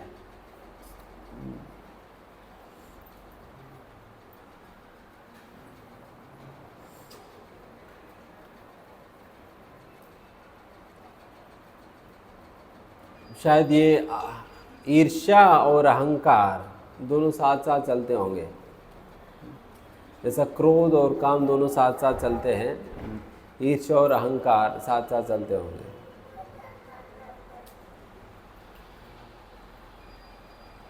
इस अध्याय की शुरुआत में उसकी वर्णन है कि एक तो ब्रह्मा जी का अच्छे पुत्र भी रहे, धर्म और चतुर्कुमार नारद मुनि, इस प्रकार से अच्छे पुत्र भी रहे। उसी प्रकार से ब्रह्मा जी से गलत लोग भी प्रकट हुए थे, अधर्म भी, और अधर्म के पुत्रों के रूप में अहंकार, घमंड, कली पुरुष, मिथ्या, ये सारा कुछ किस प्रकार से जन्म लिया, कौन किन की ब्रदर है, क्या है, वो आप देख सकते हैं। एंड यहाँ पर मतलब उसी श्रृंखला में आप देखेंगे कि वहाँ पर ये लोग जब जन्म लेते हैं, ब्रह्मा जी का ही पुत्र थे, भाई बहन दोनों ही शादी करके फिर दोनों ही पुत्र बना करते हैं। तो उस प्रकार से ये दिन फिर वहाँ पर बताते हैं कि दिस इज़ कम्प्लीटली इररिलीजन करके। एंड फिर इस अधर्म की संतान ये सभी लोग, ये क्रोध और ये दंभ, ये सभी उस प्रकार से इस अध्याय की शुरुआत में बताते हैं।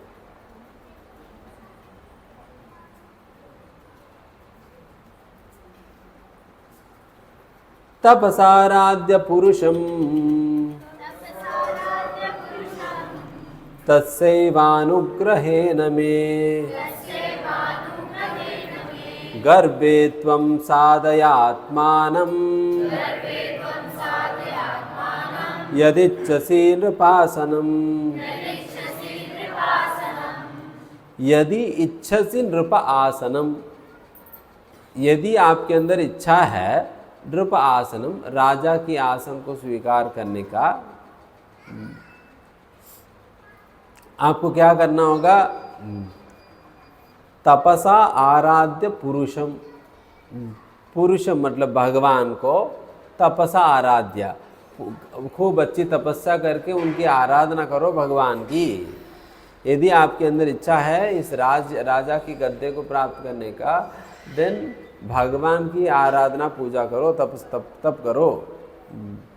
एंड तस्य एव अनुग्रहेण मे, एंड जब उनकी अनुग्रह, उनकी कृपा आपके ऊपर हो जाता है, तस्य मतलब उनका, अनुग्रह उनकी कृपा जब आपके ऊपर अनुग्रह हो जाता है, देन गर्भे तुम साधयात्मानम,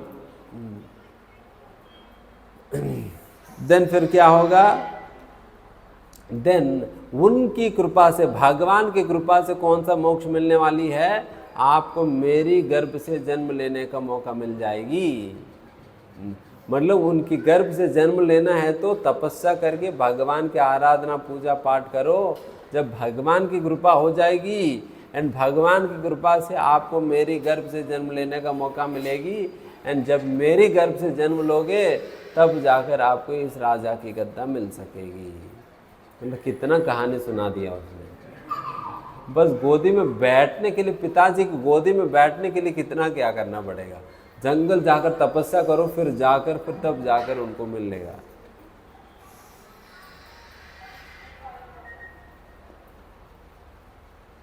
Suruchi was so envious of Dhruva Maharaj that she indirectly asked him to change his body. According to her, first of all, he had to die, then take his next body in a room, and only then would it be possible for Dhruva Maharaj to ascend the throne of his father. सुरुचि ध्रुव महाराज के प्रति इतना ईर्ष्यालु थी कि वो सीधा सीधा यही ध्रुव महाराज जी कह रहे कि पहले मर जाओ, फिर उसके बाद जन्म लो मेरी गर्भ से, देन फिर आपको राजा की गद्दा मिलेगी। नेक्स्ट श्लोका। मैत्रेय उवाच मातु सपत्न्या सुदुरुक्तिविद्धा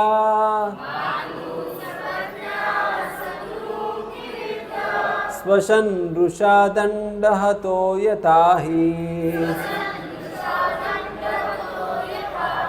हित्वा मिषन्तं पितरं सन्नवाचम्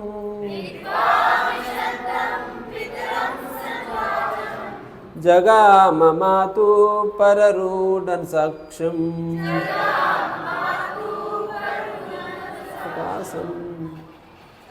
ये सारा कहानी जो है मैत्रेय विदुर को सुना रहे हैं। मैत्रेय जी विदुर को सुना रहे हैं ये सारा कुछ। जब विदुर जी को घर से निकाल दिया जाता है, हस्तिनापुर से दुर्योधन निकाल देते हैं क्योंकि उनको अच्छे बातें कह रहे थे, तो अच्छे बातें ईर्ष्यालु लोगों को अच्छा नहीं लगता, तो इसलिए ईर्ष्यालु लोगों के सामने अच्छे बातें कहेंगे तो आपको घर से निकाल देंगे। तो उस प्रकार से विदुर जी को घर से निकाल दिया। फिर विदुर जी ने सोचा कि अरे ये तो कोई बात नहीं, भगवान की बहिरंगा शक्ति के प्रभाव से दुर्योधन जो है मुझे घर से निकाल दिया हुआ है। अभी वैसे भी कई दिनों से हमें छुट्टी नहीं मिला, कम से कम इसी को ही समर हॉलीडेज मानकर हम अपना यात्रा पे चले जाते हैं करके वो यात्रा में निकल पड़े थे। तो यात्रा करने लगे। यात्रा करते करते करते जो है विदुर जी उद्धव जी से मिला। फिर उद्धव जी से मिला तो फिर उद्धव जी से विदुर जी कहने लगे, देखिए मतलब इस प्रकार से आप भगवान के साथ इतना समय रहे हो और भगवान की बहुत ही सन्निहित हो, तो इसलिए आपसे यही प्रार्थना है कि आप हमें भगवान के विषय में कुछ बातें सुनाइए।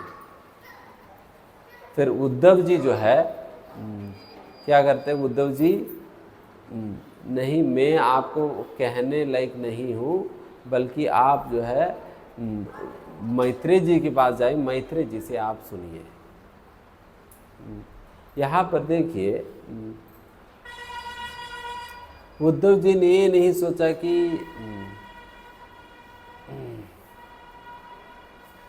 ये खुद ही आकर मेरे से पूछ रहे कि मैं ही उनको दीक्षा दे दूं, मैं ही उनका गुरु बन जाऊं।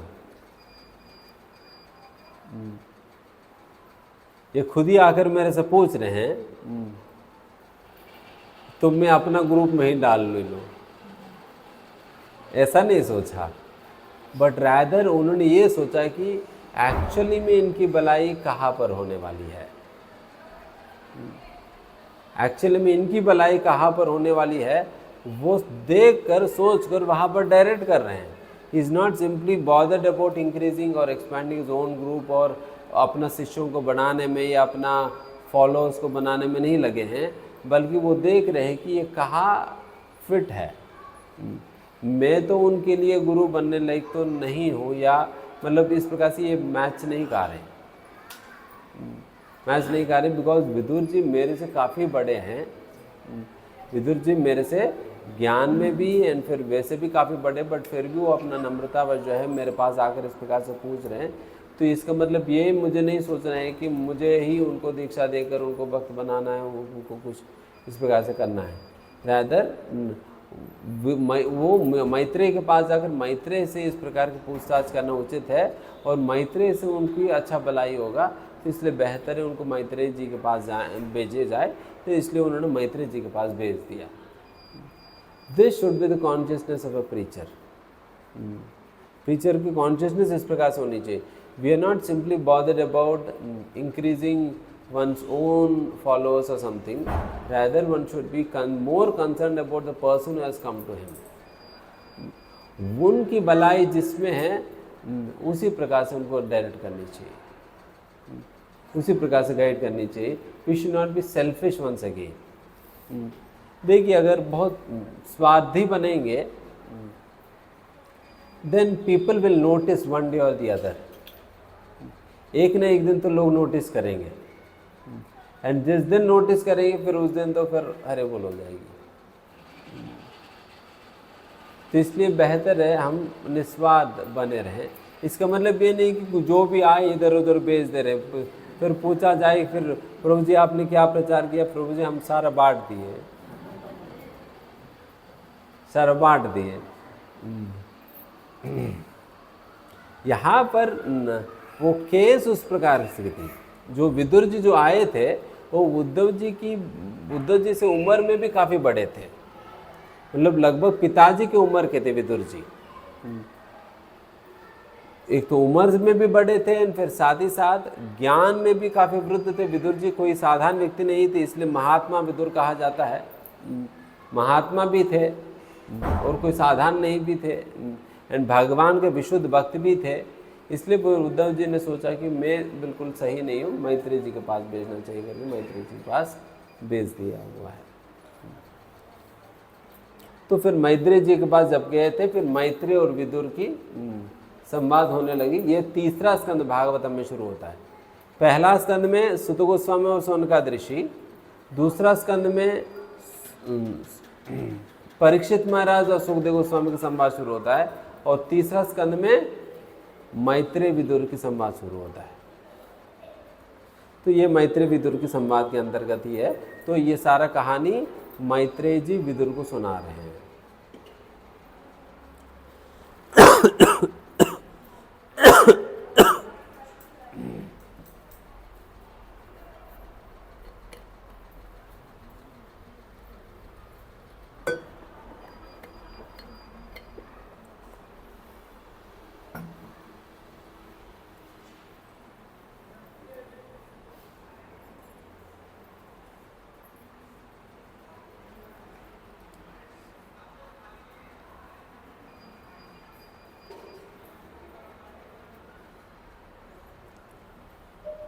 मातु सपत्न्या दुरुक्तिवद्विद्धः।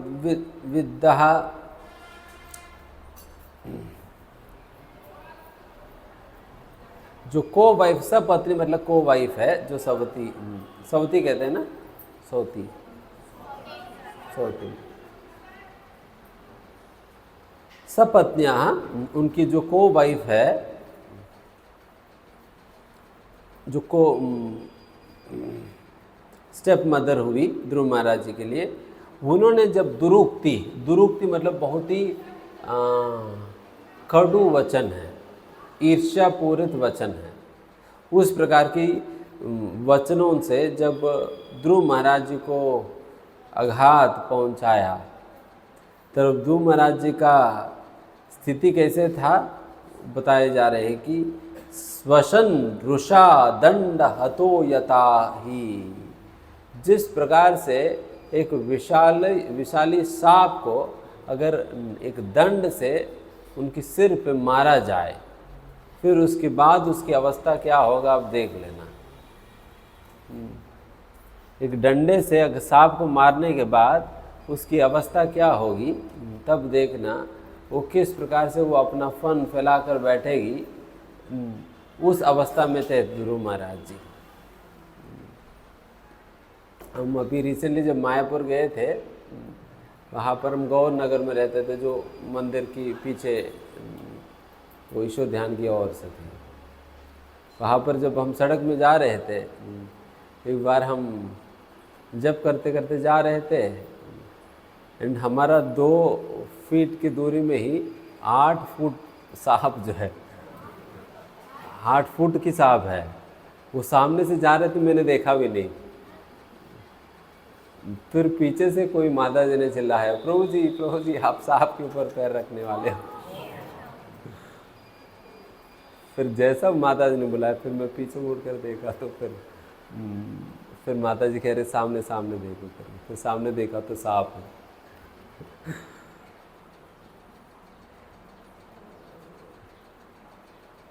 आजकल तो वैसे सांप देखने के लिए मिलता नहीं है, इसलिए हम लोगों को अनुभव नहीं होता। बट पहले समय पर तो कई बार घरों में आ जाती थी, खेतों के बीच में होते थे घर भर। तो उस प्रकार से स्वशन रुषा दंड हतो, दंड से मारा हुआ सांप की तरह हो गया ध्रुव महाराज जी की स्थिति। मतलब जिस प्रकार से वो उनका मतलब वो भी बहुत जोर जोर से सांस लेने लगे थे ध्रुव महाराज जी। हित्वा मिशंतम पितरम सन्नवाचम, एंड उसके ऊपर उनको क्या हुआ, ये सारे बातें सुनकर भी जब पिताजी ने कुछ नहीं कहा, इस बात उनके साइलेंस को देखकर ज़्यादा दुख लगा ध्रुव महाराज जी को।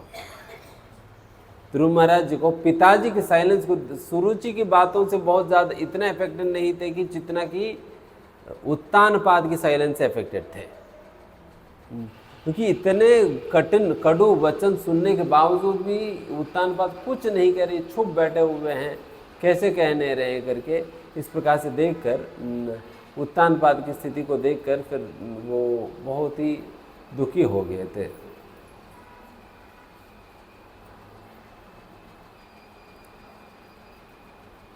जगाम मातुस पर प्ररूढ़न सकाशम, एंड तुरंत ही उन्होंने क्या किया, उस स्थान को छोड़कर वो अपनी माता के पास चले गए थे।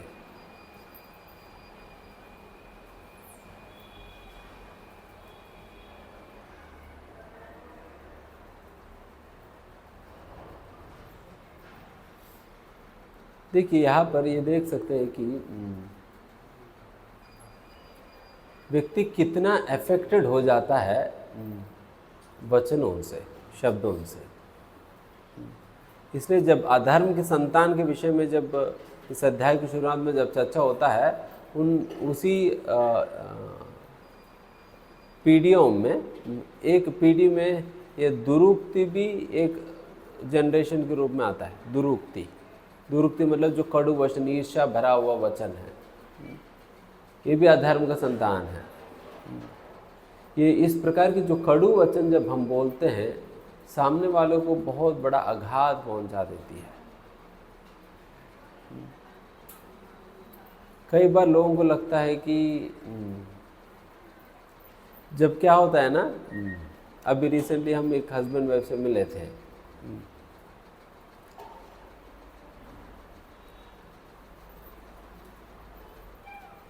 वो हस्बैंड कह रहा था कि प्रभु जी अभी तक जो भी मैंने बातें कहा है वो सारा भूल जाए,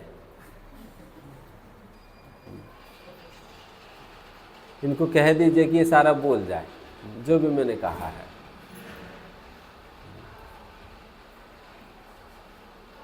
फिर मैंने कहा देखिए, फिर उन्होंने यही बात कहा, प्रभु जी ये तो सारे बातें याद रखती है, पुराने बातें सारे याद रखती है, एंड सारे याद रखने के कारण फिर वो जो है फिर संबंध नहीं बन पा रहे, सारे बातें याद रखती है।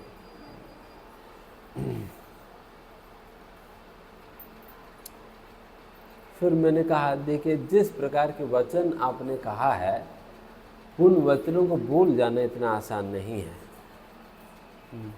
जिस प्रकार के शब्द आपने प्रयोग किया, उन शब्दों को भूल जाना इतना आसान नहीं है। आपको कहना आसान है भूल जाए करके, इतना आसान नहीं भूल जाना। इसलिए जब हम कहते वक्त ही ध्यान रखना होता है कि मैं किस प्रकार के शब्दों को प्रयोग में कर रहा हूँ। अगर क्योंकि एक बार शब्द मुंह से निकल जाता है ना, क्योंकि धनुष बाण तो वो आपका जहाँ पर आप टारगेट करेंगे उसी को अटैक करेगी। अगर हाथों पे टारगेट करेंगे तो हाथ को अटैक करेगी, गर्दन पे टारगेट करेंगे गर्दन को अटैक करेगी। बट ये जो वचन है वो सीधा हृदय को अटैक करती है, हृदय को ही आघात पहुंचाती है। इसलिए बोलते वक्त ही हमें ऐसा शब्दों की प्रयोग करनी चाहिए और ऐसा मिठास के साथ बोलना होता है जिससे सामने वाले व्यक्ति को वो आघात ना हो। क्योंकि एक बार आघात पहुंचाने के बाद उसको दोबारा मिठा पाना बहुत मुश्किल पड़ेगी, बहुत मुश्किल पड़ेगी।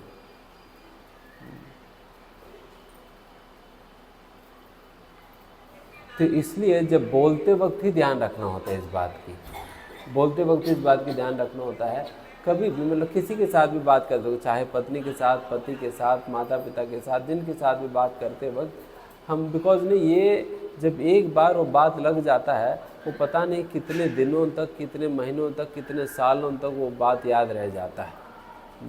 कुछ कुछ ऐसा बातें होती है कि व्यक्ति बोल नहीं पाता है, चाहते हुए बोल नहीं पाता, वो कई दिनों तक, मतलब बिकॉज जितने इमोशनली उसको अटैक किया हुआ है उसके ऊपर निर्भर है वो कितने सालों तक चलने वाली है। इसलिए हम ऐसे इम्प्रेशंस क्रिएट कर रहे हैं जो कि अनेक सालों तक चलेंगी। इसलिए बेहतर है हम पहले जब हम बोलते वक्त ही अपने आप अब हम ऐसा चीज़ें बोले जिससे फिर लोगों को उतना स्ट्रांग आघात ना पहुंच जाए। इसलिए दुरुक्ति कहा जाता है, दुरुक्ति बहुत बैड वर्ड्स है, गलत शब्द है। एंड फिर मैंने ये बात कहा उनसे, तो पत्नी भी थी साथ में ही। फिर मैंने कहा कि डेफिनेटली माता जी सारे बातें भूल जाएगी एंड उसका मेरी गारंटी है, बट उसका एक कंडीशन है। क्या कंडीशन है? आप दोबारा इस प्रकार के शब्दों का प्रयोग नहीं करेंगे। आप दोबारा इस प्रकार के शब्दों का प्रयोग नहीं करोगे, देन फिर भूल जाएगी। देन ये बात सुनकर माता जी ने भी एग्री किया, नहीं प्रभु जी आप सही कह रहे हो, हम भूल जाएंगे अगर ये दोबारा नहीं करेगा तो फॉरगिविंग बिकम्स ईजी। जब क्षमा करना आसान पड़ जाता है, जब वो रिपीटेटिव नहीं है। तो रिपीटेटिव है देन उसको क्षमा करना मुश्किल पड़ेगा। अगर गलतियां रिपीटेटिव है तो उसको क्षमा करना मुश्किल पड़ता है, अगर रिपीटेटिव नहीं है तो देन फिर आसान पड़ेगा। इसलिए अगर गलती हो भी जाता है हमसे, हमें ध्यान रखना हो तो वो रिपीटेटिव ना हो, क्योंकि हमेशा हम एक्सेप्शंस नहीं ढूंढ सकते हैं ना।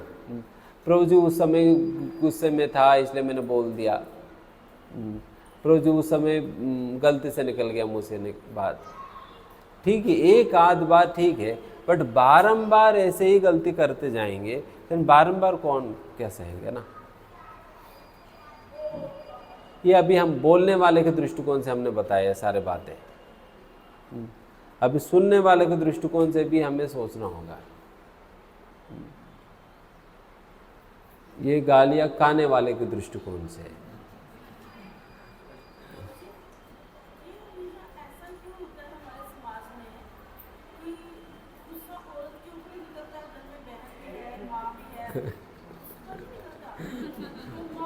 आपने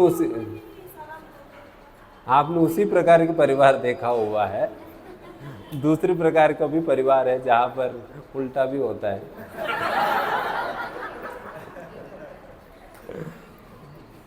अत्याचार दोनों प्रकार से, बट डेफिनेटली ज़्यादातर तो माताओं के ऊपर है।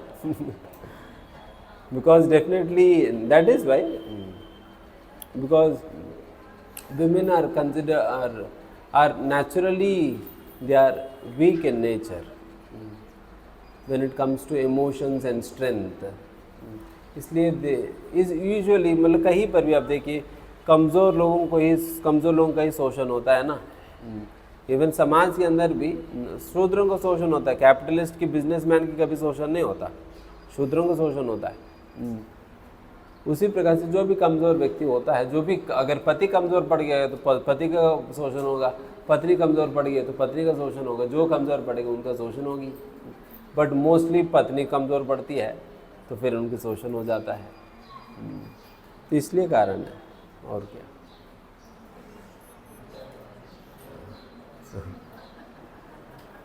हम अभी क्या कह रहे थे? हाँ, ये बहुत इम्पोर्टेंट है। जिनकी पर्सपेक्टिव से जिनको देखना है वो उन्हीं का पर्सपेक्टिव से देखना होगा।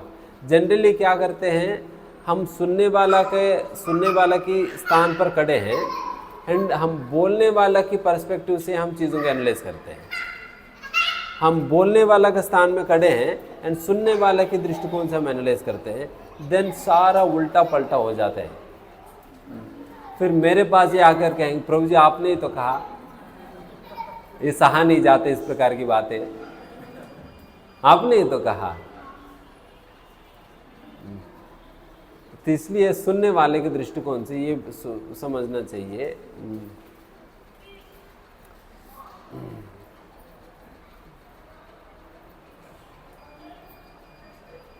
When somebody speaks in great anger or in a disturbed state, जो बहुत गुस्से में या बहुत डिस्टर्ब्ड स्टेट में जब कोई कुछ बोलता है, उसको हमें बहुत सीरियसली नहीं लेनी चाहिए, बिकॉज वो अपना इंटेलिजेंस, लॉजिक, रीजनिंग, अंडरस्टैंडिंग उपयोग करके वो अपना कंक्लूजन नहीं दे रहे हैं, सोच समझकर समझदारी के साथ बोल नहीं रहे हैं, वो केवल उल्टा सीधा बातें जो कुछ भी उनको मुंह से निकालना हो तो बस निकालने जा रहे हैं, बस निकाल रहे हैं। वो सोच समझकर वो नहीं बोल रहे हैं। अगर उनको सोचने का समय दे दिया जाए और सोच समझकर बोले तो इस प्रकार की बातें वो कह नहीं सकता। इसलिए अगर उन बातों को लेकर हम पकड़कर बैठ जाएंगे कि प्रभु जी इसने ऐसा कहा है करके अगर पकड़ कर बैठ जाएंगे, देन आपके संबंध कभी नहीं बनेगा, क्योंकि इस प्रकार की सिचुएशन तो आएंगे ही आएगा। क्योंकि कभी आप गुस्से हो जाएंगे, कभी आप गुस्से हो जाएंगे, कभी आप उस प्रकार की बातें कहेंगे, कभी वो उस प्रकार की बातें कहेंगे। देन फिर दोनों क्या करते हैं, प्रभु जी उन्होंने ऐसा कहा, उन्होंने ऐसा कहा है, कि फिर दोनों ही अपना गुस्से में निकाला हुआ बातों को ही पकड़ कर बैठ जाएंगे। फिर वो समस्या कभी सुलझेगा नहीं, क्योंकि गुस्से में तो कोई सोच समझ कर समझदारी के साथ तो नहीं बोल रहे हैं ना, वो उनकी रियलाइजेशन नहीं है उस समय जो कह रहे हैं। मैं समझ गया, तुम ऐसे ही हो, कई बार जनरलाइज कर देते हैं, तुम हमेशा ही ऐसा करते हो, तो इस प्रकार जनरलाइज कर देंगे। तो इस प्रकार की बातों को बहुत स्ट्रांगली अगर लेकर पकड़ कर बैठ जाएंगे ना, देन फिर कभी सुधरेगा नहीं। बिकॉज देखिए, मतलब अल्टीमेटली साथ तो रहना ही है, अल्टीमेटली साथ रहना है। जब संबंध अच्छा नहीं है, देन फिर साथ में रहना पड़ेगा, देन फिर वो रोज ही वो कुरुक्षेत्र वाला ही फीलिंग आएगी। सुबह सुबह उठते ही शंख बजाते हुए उनको लगेगा कि कुरुक्षेत्र वाला ही शंख बज रहे हैं।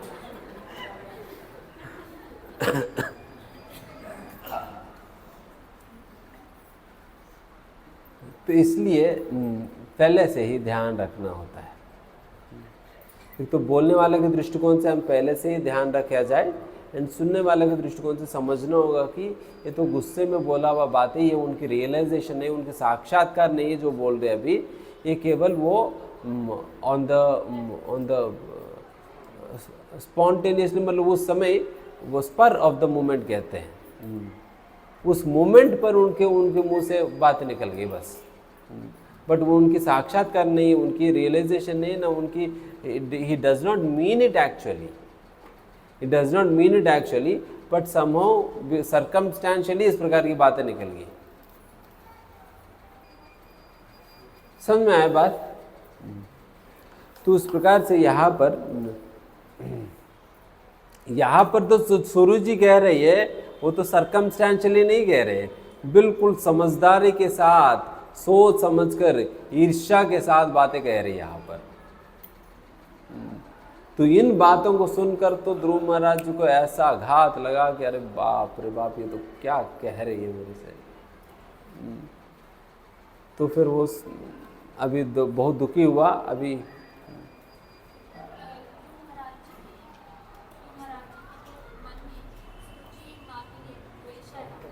हाँ, ध्रुव महाराज जी के मन में नहीं, सुरुचि के मन में सुनीति के प्रति द्वेष है, एंड ध्रुव महाराज जी के प्रति द्वेष है।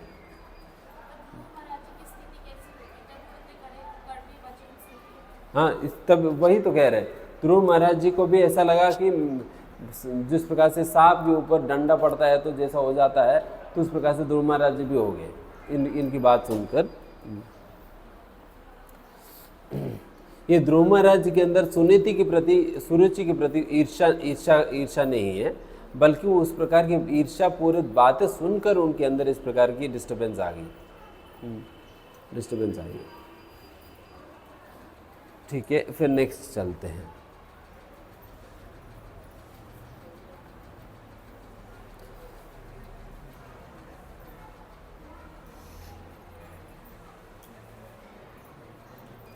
तं निःश्वसन्तं स्फुरितादरोष्टम्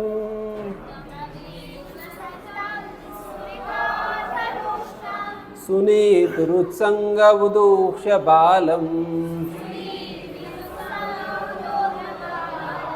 निशम्य तत्पौरमुखान्नितान्तम् साविव्यते यद्गतितं सपत्न्या।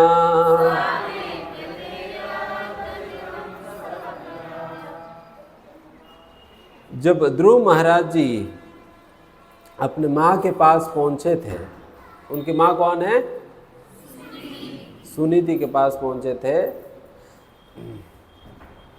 अधरोष्टम स्फुरिता,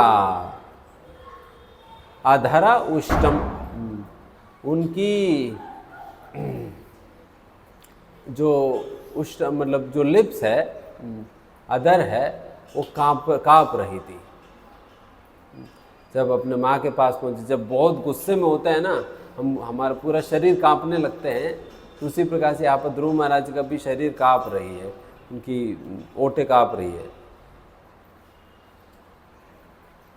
एंड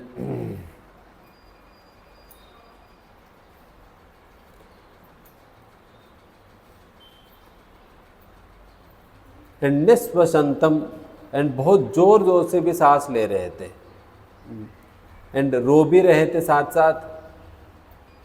एंड फिर उस समय इस अवस्था में ध्रुव महाराज को देखकर, मतलब ध्रुव महाराज पहुंचे थे उनकी माँ के सामने, उसकी अवस्था इस प्रकार की है।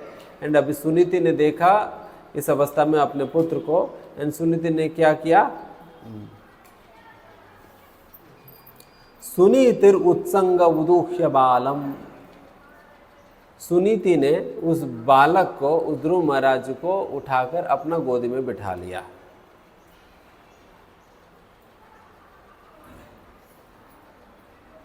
निशम्य तत्पौर मुखान्नितांतम, इसमें बताए जा रहे हैं, ये जब बालक को गोदी में बिठाया तब ये सारा कहानी तो ध्रुव महाराज जी कह नहीं पा रहे थे, बिकॉज वो ऑलरेडी रो रहे थे और उनको सांस फूल गई और उनके ओटे वो कांप रहे हैं। उस अवस्था में बोल नहीं पा रहे थे। उस समय फिर क्या हुआ, वहाँ पर उस महल में जितने भी दासियाँ वगैरह खड़ी थी, वो सभी लोगों ने सुना था कि सुरुचि की बातों के विषय में। तो फिर वही बातें ये लोग सुनीति के सामने सभी बताने लगे। देखिए, सुरुचि ने इस प्रकार से ध्रुव महाराज जी से कहा और उनका दुख का कारण यही है करके बताते हुए ये सभी लोग कहने लगे। सविफ्यते यद गतितम सपत्न्या, और उनकी सपत्नी की वचनों के विषय में जानकर सुनीति को भी बहुत ही दुख हुआ। सुनीति को भी बहुत दुख हुआ। अभी देखिए, अभी सुनीति का क्या रिस्पॉन्स रहेगा ये आप देखेंगे।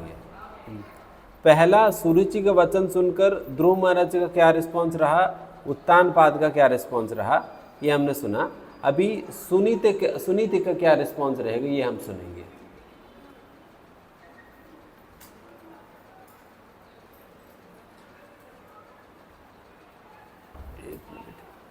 मैं जस्ट आ रहा हूँ।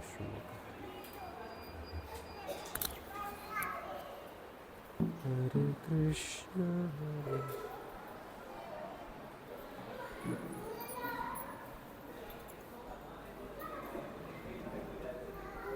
बताए जा रहे हैं। उत्सृज्य धैर्यम, उनका सारा धैर्य मतलब पेशेंस सारा खत्म हो गया था। आप सोचो कि जिनसे काउंसलिंग लेने आए हैं, बेचारे काउंसलर के क्या हालात है। जिनसे काउंसलिंग लेने आए हैं उस काउंसलर के हालात अभी बताए जा रहे हैं। अभी ध्रुव महाराज तो काउंसलिंग लेने गए थे, काउंसलर के विषय में बताए जा रहे हैं कि उत्सृज्य धैर्य, उनका भी पेशेंस खत्म हो गया। विललाप शोका,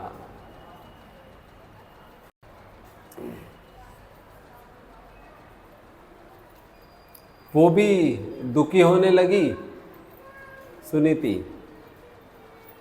शोक दावाग्निना दावा, वो ऐसा शोक करने लगी कि जैसा कि जिस प्रकार से फॉरेस्ट फायर होता है, दावाग्नि जो होता है, जिस प्रकार से वो बहुत भयंकर रूप से वो अग्नि चलता है, उसी प्रकार की दावाग्नि जो है उस सुनीति की हृदय में वो चलने लगी।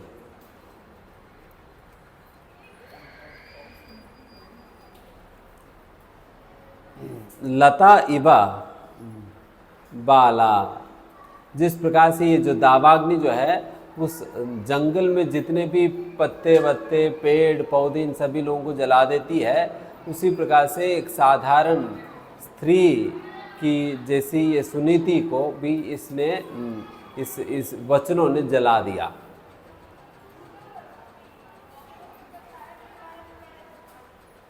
ये क्या जला रही है? वाक्यम सपत्न्या, उनकी सपत्नी के द्वारा कही गई बातें।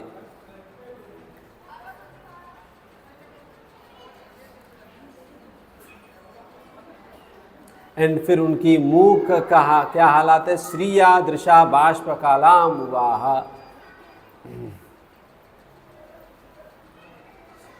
एंड बेचारे तो वैसे ही आसानी से रो पड़ते हैं। तो यहाँ पर तो फिर जब इस प्रकार के कड़ू वचन सुनने के बाद तो सुनीति जो है वो अपने आप को रोक नहीं पाई, बल्कि वो अपने बेटे के सामने ही रोने लगी।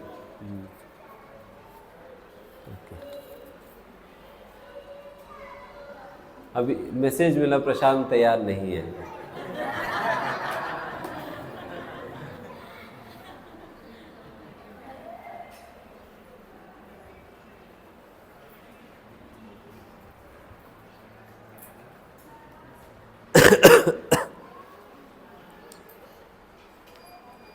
तो उनकी मुंह मतलब चेहरे से उनका आंखों से आंसू आ रहे हैं, एंड फिर वो बहुत दुखी थी। इस अवस्था में थी सुनीति।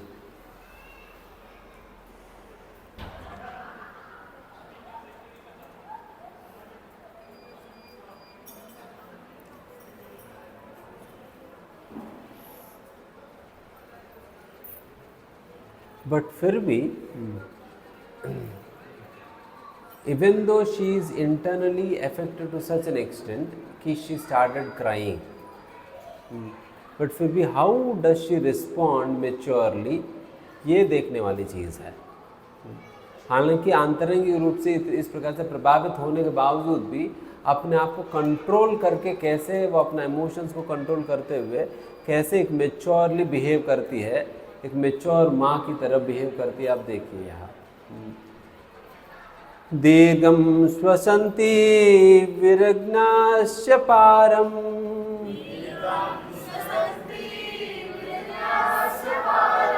अपश्यति बालकमाह बाला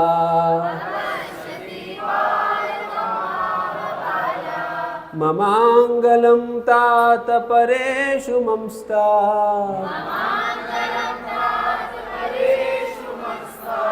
भुंक्ते जनो यत् परदुःखदस्तद्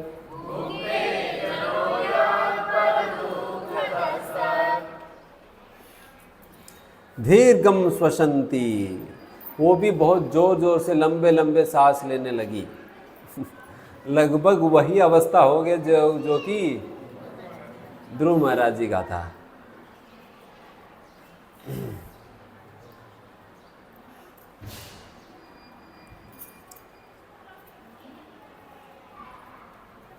विरजनस्य पारम,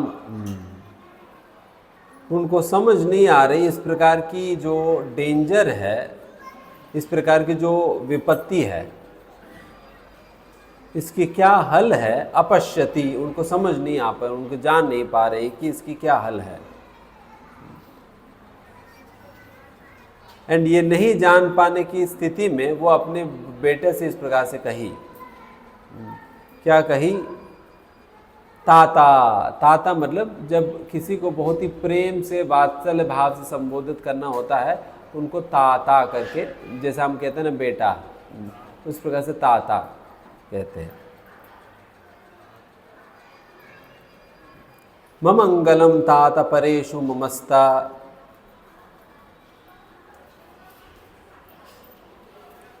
परेषु म अमंगलम, परेषु म अमंगलम। हे बेटा, कभी भी दूसरों के लिए अमंगल चाहो भी मत। हालांकि बेचारे वो खुद ही डिस्टर्ब थी, खुद ही एजिटेड थी, खुद ही रो रही है, बट फिर भी कितने मैच्योरली वो अपने बेटे से कह रही है कि ठीक है, वो उन्होंने इस प्रकार की बातें कही है, फिर भी वो अपनी ओर से इस प्रकार की बातें कहने के बावजूद भी आपको उनके लिए किसी भी प्रकार की अमंगल नहीं चाहना चाहिए। वो आपके लिए अमंगल किया है, बट आप उनके लिए अमंगल नहीं चाहना चाहिए। म अमंगलम तात परेषु ममस्ता, भुंक्ते जनो यत् पर दुःखदस्तत्। एंड जो जिन्होंने भी अन्यों को दुख दिया है, फिर उनको स्वयं ही उस प्रकार के दुख को झेलना पड़ता है। जिन्होंने अन्यों को दुख दिया है, फिर उनको स्वयं ही उस प्रकार का दुख को झेलना पड़ता है। उस परिस्थितियों में आप क्यों दूसरों के लिए इस प्रकार की अमंगल होने के लिए इच्छा करना चाहिए। इस प्रकार से अमंगल हमें करना ही नहीं चाहिए और इच्छा तक भी नहीं करनी चाहिए। इस प्रकार से मैच्योरली वो एडवाइस कर रही है। And this is what is actually called self control. ऐसा नहीं कि वो इमोशंस नहीं है, इमोशंस है, बट इमोशंस होने के बावजूद भी हर words, her response is not afflicted with emotions. She is affected but not her response. कई बार we may be affected but we should at least ensure that our response is not affected by the emotions. कम से कम हमारी response जो है वो इस प्रकार से हमारी भावनाओं से, हमारे इमोशन से अफेक्टेड ना हो। इस प्रकार से हमें देखना होगा।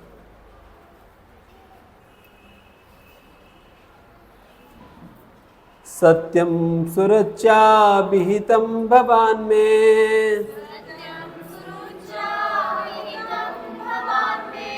यद्दुर्भागाय बलुदरे गृहीता।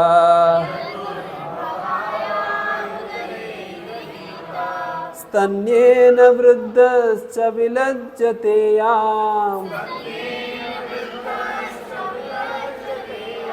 भार्येति भावोदुमिदस्पतिर्माम्।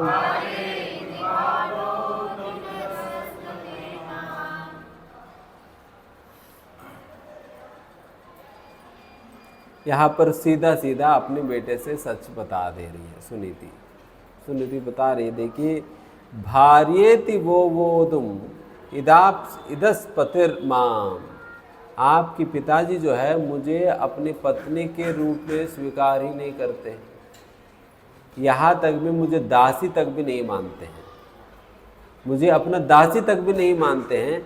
वो अवस्था है मेरी। एंड उनको बहुत शर्म लगता है मुझे स्वीकार करने में। इसलिए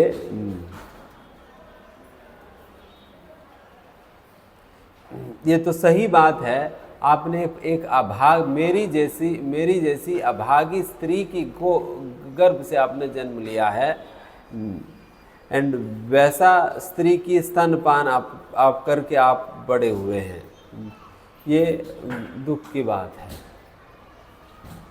करके यहाँ पर ये बात कहने लगी।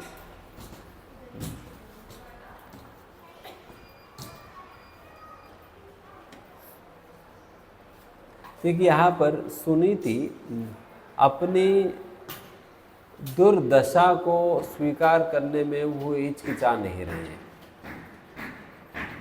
अपने दुर्दशा को अपने बेटे के सामने स्वीकार करने में हिचकिचा नहीं रही है, बल्कि वो एज इट इज़ जो भी स्थिति है वो एज इट इज़ प्रस्तुत कर रही है।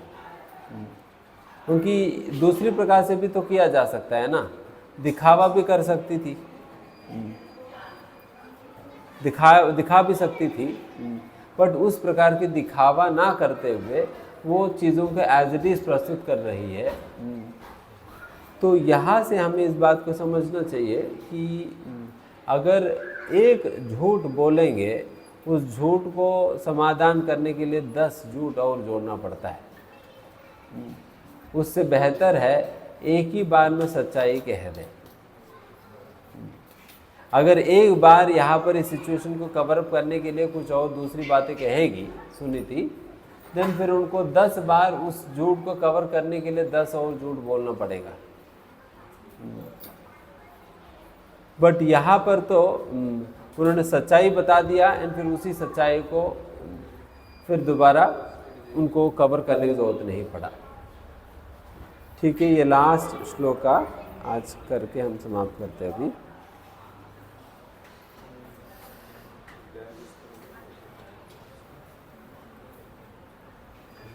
नहीं, फिर यहाँ पर ही समाप्त करते हैं। यहाँ से फिर नेक्स्ट उपदेश आने लग जाएगी। सुनीति ने क्या क्या कहा है उनसे ये बात आ जाएगी आगे जाकर। ठीक है, यहाँ पर समाप्त करते हैं। प्रसाद तैयार है तो आप लोग प्रसाद ले लीजिए एंड पुनः एग्जैक्टली 1 घंटे में हम मिलेंगे। अभी 9:20 हो रहे हैं, उसी प्रकार से 10:20 पे हम पुनः सेशन स्टार्ट करेंगे। आप लोग आ जाइए समय पर। धन्यवाद। हरे कृष्ण।